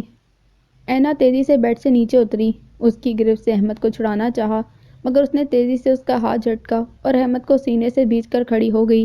تمہیں نہیں دوں گی، یہ میرا ہے۔ اینا کا دل دھک سے رہ گیا، وہ اضطراری انداز میں کھڑی ہو گئی۔ خدیجہ، اسے مجھے دو، یہ میرا بچہ ہے۔ بکواس مت کرو، تم سب کچھ مجھ سے چھین لینا چاہتی ہو۔ پہلے تم نے رئیس کو چھینا، اب میرا بچہ لینا چاہتی ہو۔ وہ حلق کے بل چیخی تھی۔ اینا اس کے کسی جملے پر غور کرنے کے قابل نہ تھی، وہ صرف روتے ہوئے بچے کو اسے واپس لینا چاہتی تھی، مگر وہ عورت دیوانگی کی حدوں کو چھو رہی تھی۔ کیا ہوا اینا، کون ہے؟ ماں جی اور بی بی زینب سراسیمہ سی انداز میں اندر داخل ہوئیں اور اندر کی صورتحال دیکھ کر چکرا گئیں۔ خدیجہ، تم یہاں کیا کر رہی ہو؟ ماں جی کی آواز میں ناگواری اور تحکم تھا۔ خدیجہ انہیں دیکھ کر سہم گئی۔ نہیں، یہ میرا ہے تائی۔ بکواس مت کرو، بی بی بچہ لو اس سے۔ بی بی زینب نے قدم آگے بڑھایا۔ خدیجہ تڑپ کر دیوار سے جا لگی۔ خبردار بی بی، اگر قدم آگے بڑھایا تو میں یہ کسی کو نہیں دوں گی۔ اس نے بچے کو کچھ اور بھینچ لیا جو رو رو کر بے حال ہو رہا تھا۔ اپنے تین کھا گئی، اب اسے تو بخش دے ڈائن۔ بی بی زینب کا بھرپور تھپڑ اس کے چہرے پر پڑا۔ میں نے کھائے ہیں۔ خدیجہ نے بے یقینی سے دیکھا، اس کا چہرہ گھوم گیا تھا، مگر گرفت اب بھی کمزور نہ پڑی۔ میں ڈائن ہوں، 9 مہینے انہیں اپنی کوکھ میں سنبھالا تھا میں نے، اپنے خون جگر سے سینچا تھا، تکلیف سہی تھی میں نے، اور تم کہتی ہو میں نے کھائے ہیں۔ میں ڈائن ہوں، تم لوگ ڈائنے ہو۔ رئیس کو چھین لیا، مجھ پر سوکن لے آئے، یہ ڈائن ہے، تم ڈائن، میری قسمت ڈائن۔ بی بی زینب اسے بچہ چھین رہی تھی اور وہ اسے دھکے دے رہی تھی، چیخ رہی تھی، اور اینا کے اندر کہیں یہ احساس ہمیشہ سے موجود تھا، ماں جی کا گاؤں کے نام سے کترانا، رئیس کا ہمیشہ ٹال جانا اسے بہت پہلے سے شک میں مبتلا کر گیا تھا۔ پھر بھی ایک پل کو لگا قدموں تلے زمین نہیں، لیکن احمد کی آواز نے اسے زیادہ دیر بے آسان نہیں رہنے دیا۔ اس نے یکدم آگے بڑھ کر بی بی زینب کا بازو پکڑ کر پیچھے دھکیلا۔ بس کریں بی بی، اس کی آواز میں بلا کی سختی تھی۔ پھر وہ خدیجہ کی طرف پلٹی۔ خدیجہ، یہ بچہ تمہارا ہے، اسے تم سے کوئی نہیں چھین سکتا۔ خدیجہ اس کا چہرہ دیکھنے لگی۔ تم سچ کہتی ہو؟ ہاں، اس کی آواز میں بلا کی نرمی تھی۔ لیکن دیکھو وہ رو رہا ہے، اس کی آواز بیٹھ رہی ہے، اگر اسی طرح روتا رہا تو خدا نخواستہ اسے بھی کچھ نہیں۔ خدیجہ لرز گئی، اس نے گرفت ڈھیلی کر کے بچے کو دیکھا، اور اینا کا جی چاہا بچے کو اس کی گود سے جھپٹ لے، جو باقاعدہ ہچکیاں لے رہا تھا۔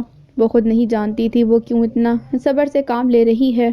اسے بھوک بھی لگ رہی ہے، میں اسے تمہیں دے دوں گی، مگر ابھی اسے مجھے دے دو، میں اسے دودھ پلا دوں۔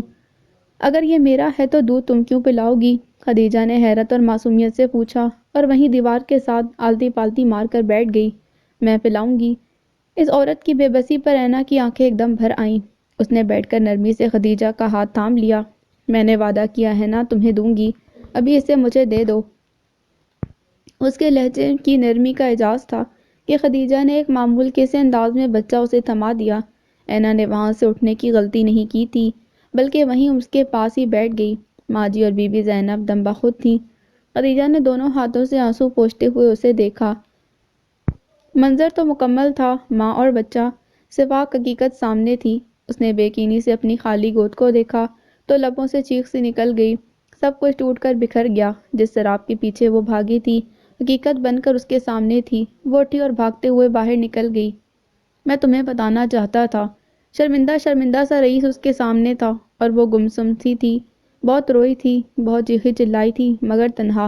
وہ شخص سامنے آیا تو چپ تھی، بس آنکھوں کی سرخی گواہ تھی کہ وہ کہاں تک ٹوٹ کر بکھری ہے۔ ماں جی نے معذرت کی تھی، مگر اب فائدہ؟ اینا کی سمجھ میں نہیں آ رہا تھا وہ کس کے پاس جا کر روئے۔ تایا جی کے پاس، جنہوں نے کہا تھا ہم نے تمہارے لیے بہترین شخص کا انتخاب کیا ہے، یا امی ابو کے پاس، جنہوں نے ڈھنگ سے چھان بین کی ضرورت ہی محسوس نہیں کی؟ اور یہ، اس نے سر اٹھا کر رئیس کو دیکھا، کتنے چہرے ہیں لوگوں کے؟ اس نے دکھ سے سوچا، میں تمہیں بتانا چاہتا تھا مگر نہیں، آپ کبھی بھی مجھے نہیں بتانا چاہتے تھے۔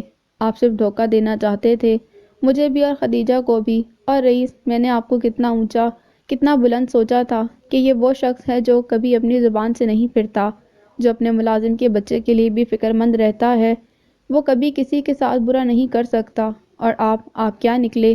رئیس لب بھیج کر رہ گیا۔ وہ جو کچھ بھی کہہ رہی تھی وہ سب کہنے میں حق بجانب تھی۔ اینا، یہ مصلحت کا تقاضا تھا، دھوکے کو مصلحت مت کہیں۔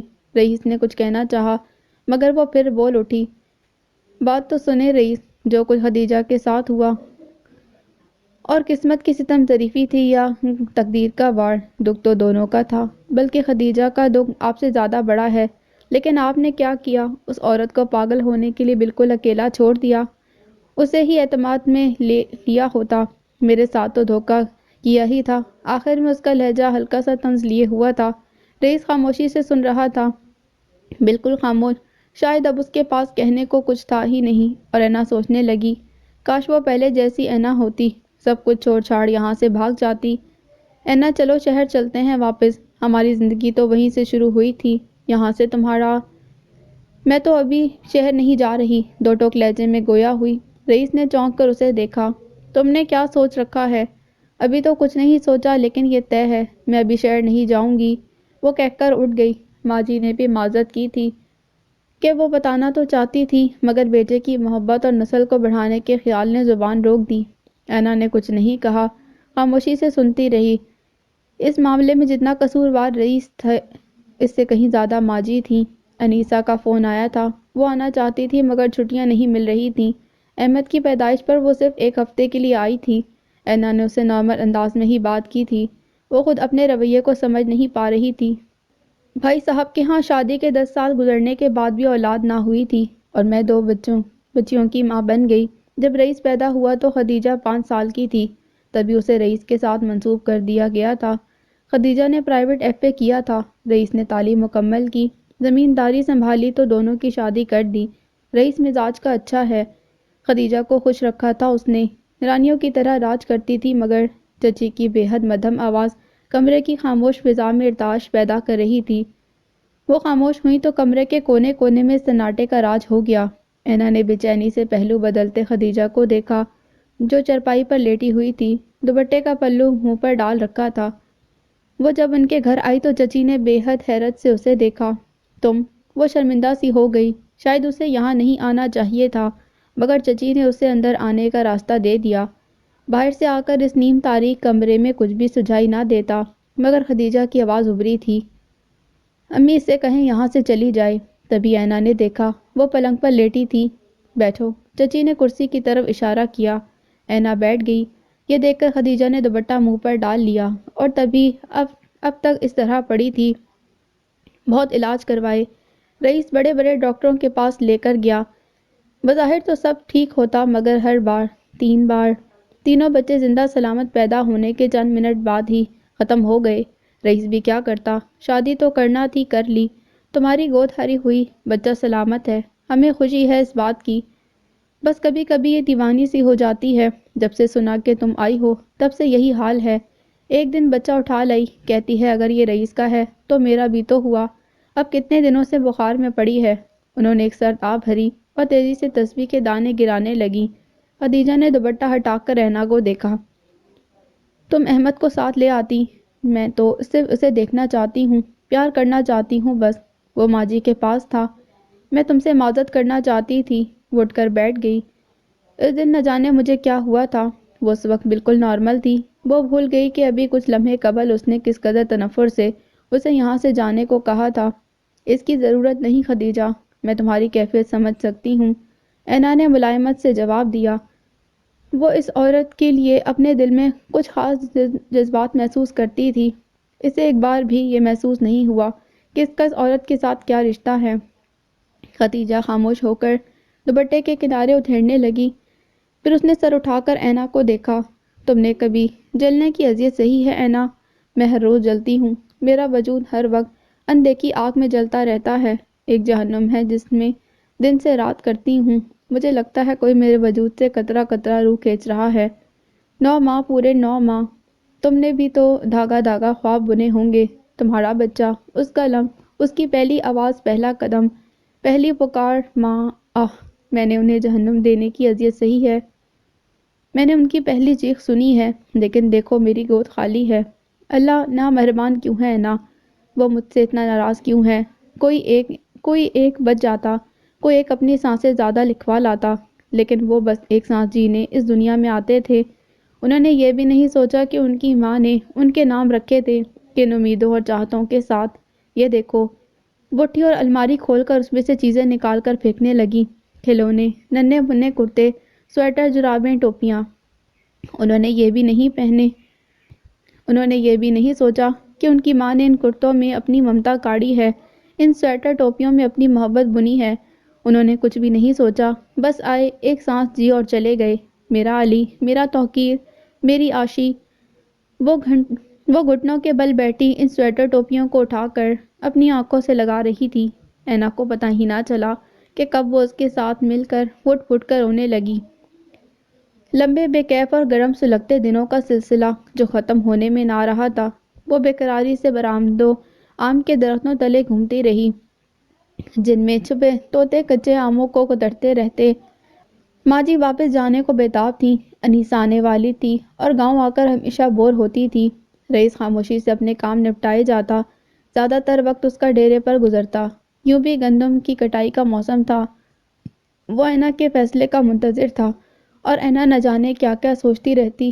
دل چاہتا تو احمد کو لے کر خدیجہ کے پاس چلی جاتی، ماجی جزبز ہو جاتی، بی بی زینب بڑبڑاتی رہ جاتی۔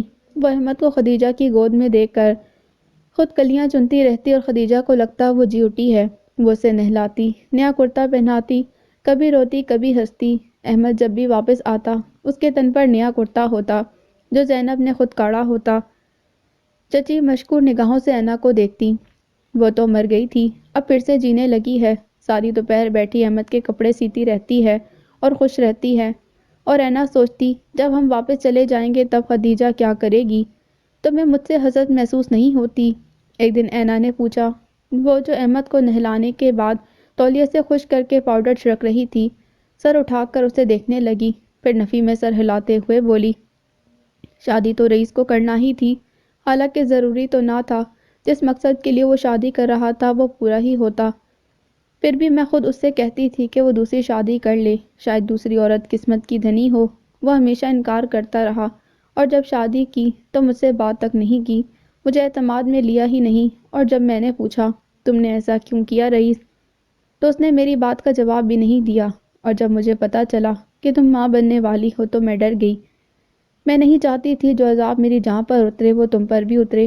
اتنی دعائیں تو شاید میں نے اپنے لیے بھی نہیں کی تھیں جتنی تمہارے اور تمہارے بچے کے لیے کی، اور خدا نے میری دعائیں تمہارے لیے ضرور سن لیں۔ وہ کہتے کہتے چپ ہوئی، پھر سر جھٹک کر احمد کو کپڑے پہنانے لگی۔ تم بہت اچھی ہو اینا، تم احمد کو لے آتی ہو، مجھے اب احساس بھی نہیں ہوتا کہ میں ماں نہیں ہوں۔ اس نے احمد کو پیار کیا، پھر اس کی طرف بڑھا دیا، اور جب ہم چلے جائیں گے خدیجہ تب کیا کرو گی تم؟ احمد کو لیتے ہوئے اینا نے اچانک سوال کیا۔ خدیجہ کے چہرے کا رنگ بدل گیا، اس کے ہاتھوں میں واضح لرزش اتری تھی۔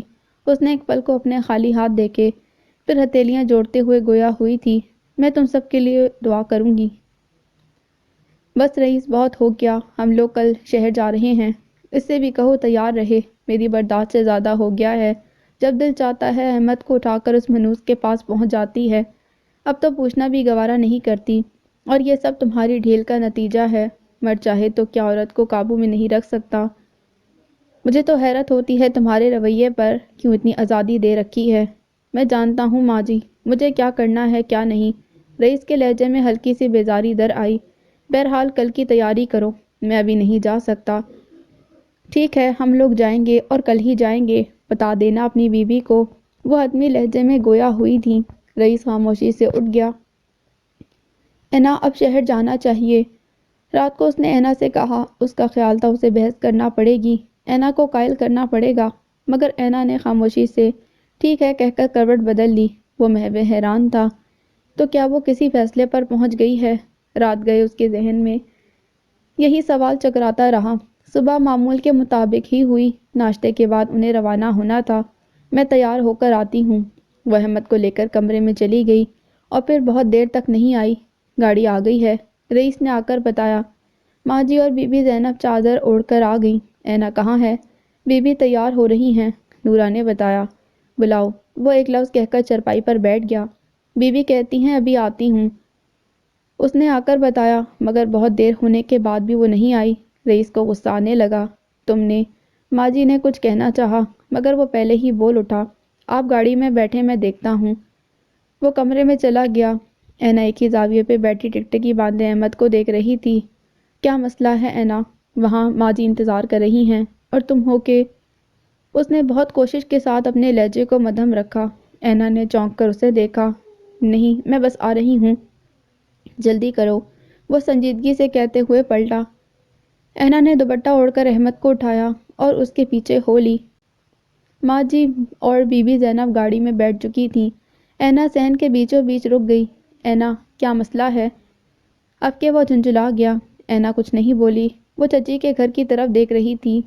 اینا کا بازو اس کی سخت گرفت میں تھا۔ وہ آ گئی ہے، اینا کے منہ سے اچانک نکلا۔ رئیس نے گردن گھما کر دیکھا۔ نورا کے ساتھ خدیجہ کو آتے دیکھ کر اس نے اینا کا بازو چھوڑ دیا۔ نورا نے بتایا کہ تم جا رہی ہو۔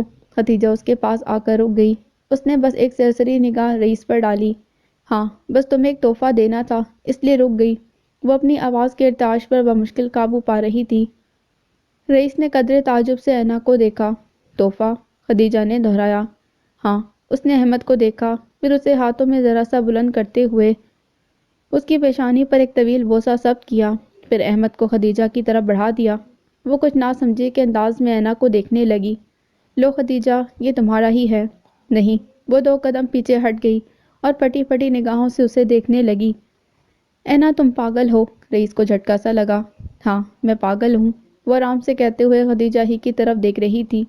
تم ایسا کس طرح کر سکتی ہو؟ میں ایسا کر رہی ہوں اور آپ مجھے روکیں گے نہیں۔ اینا کا لہجہ ٹھوس اور بے لچک تھا۔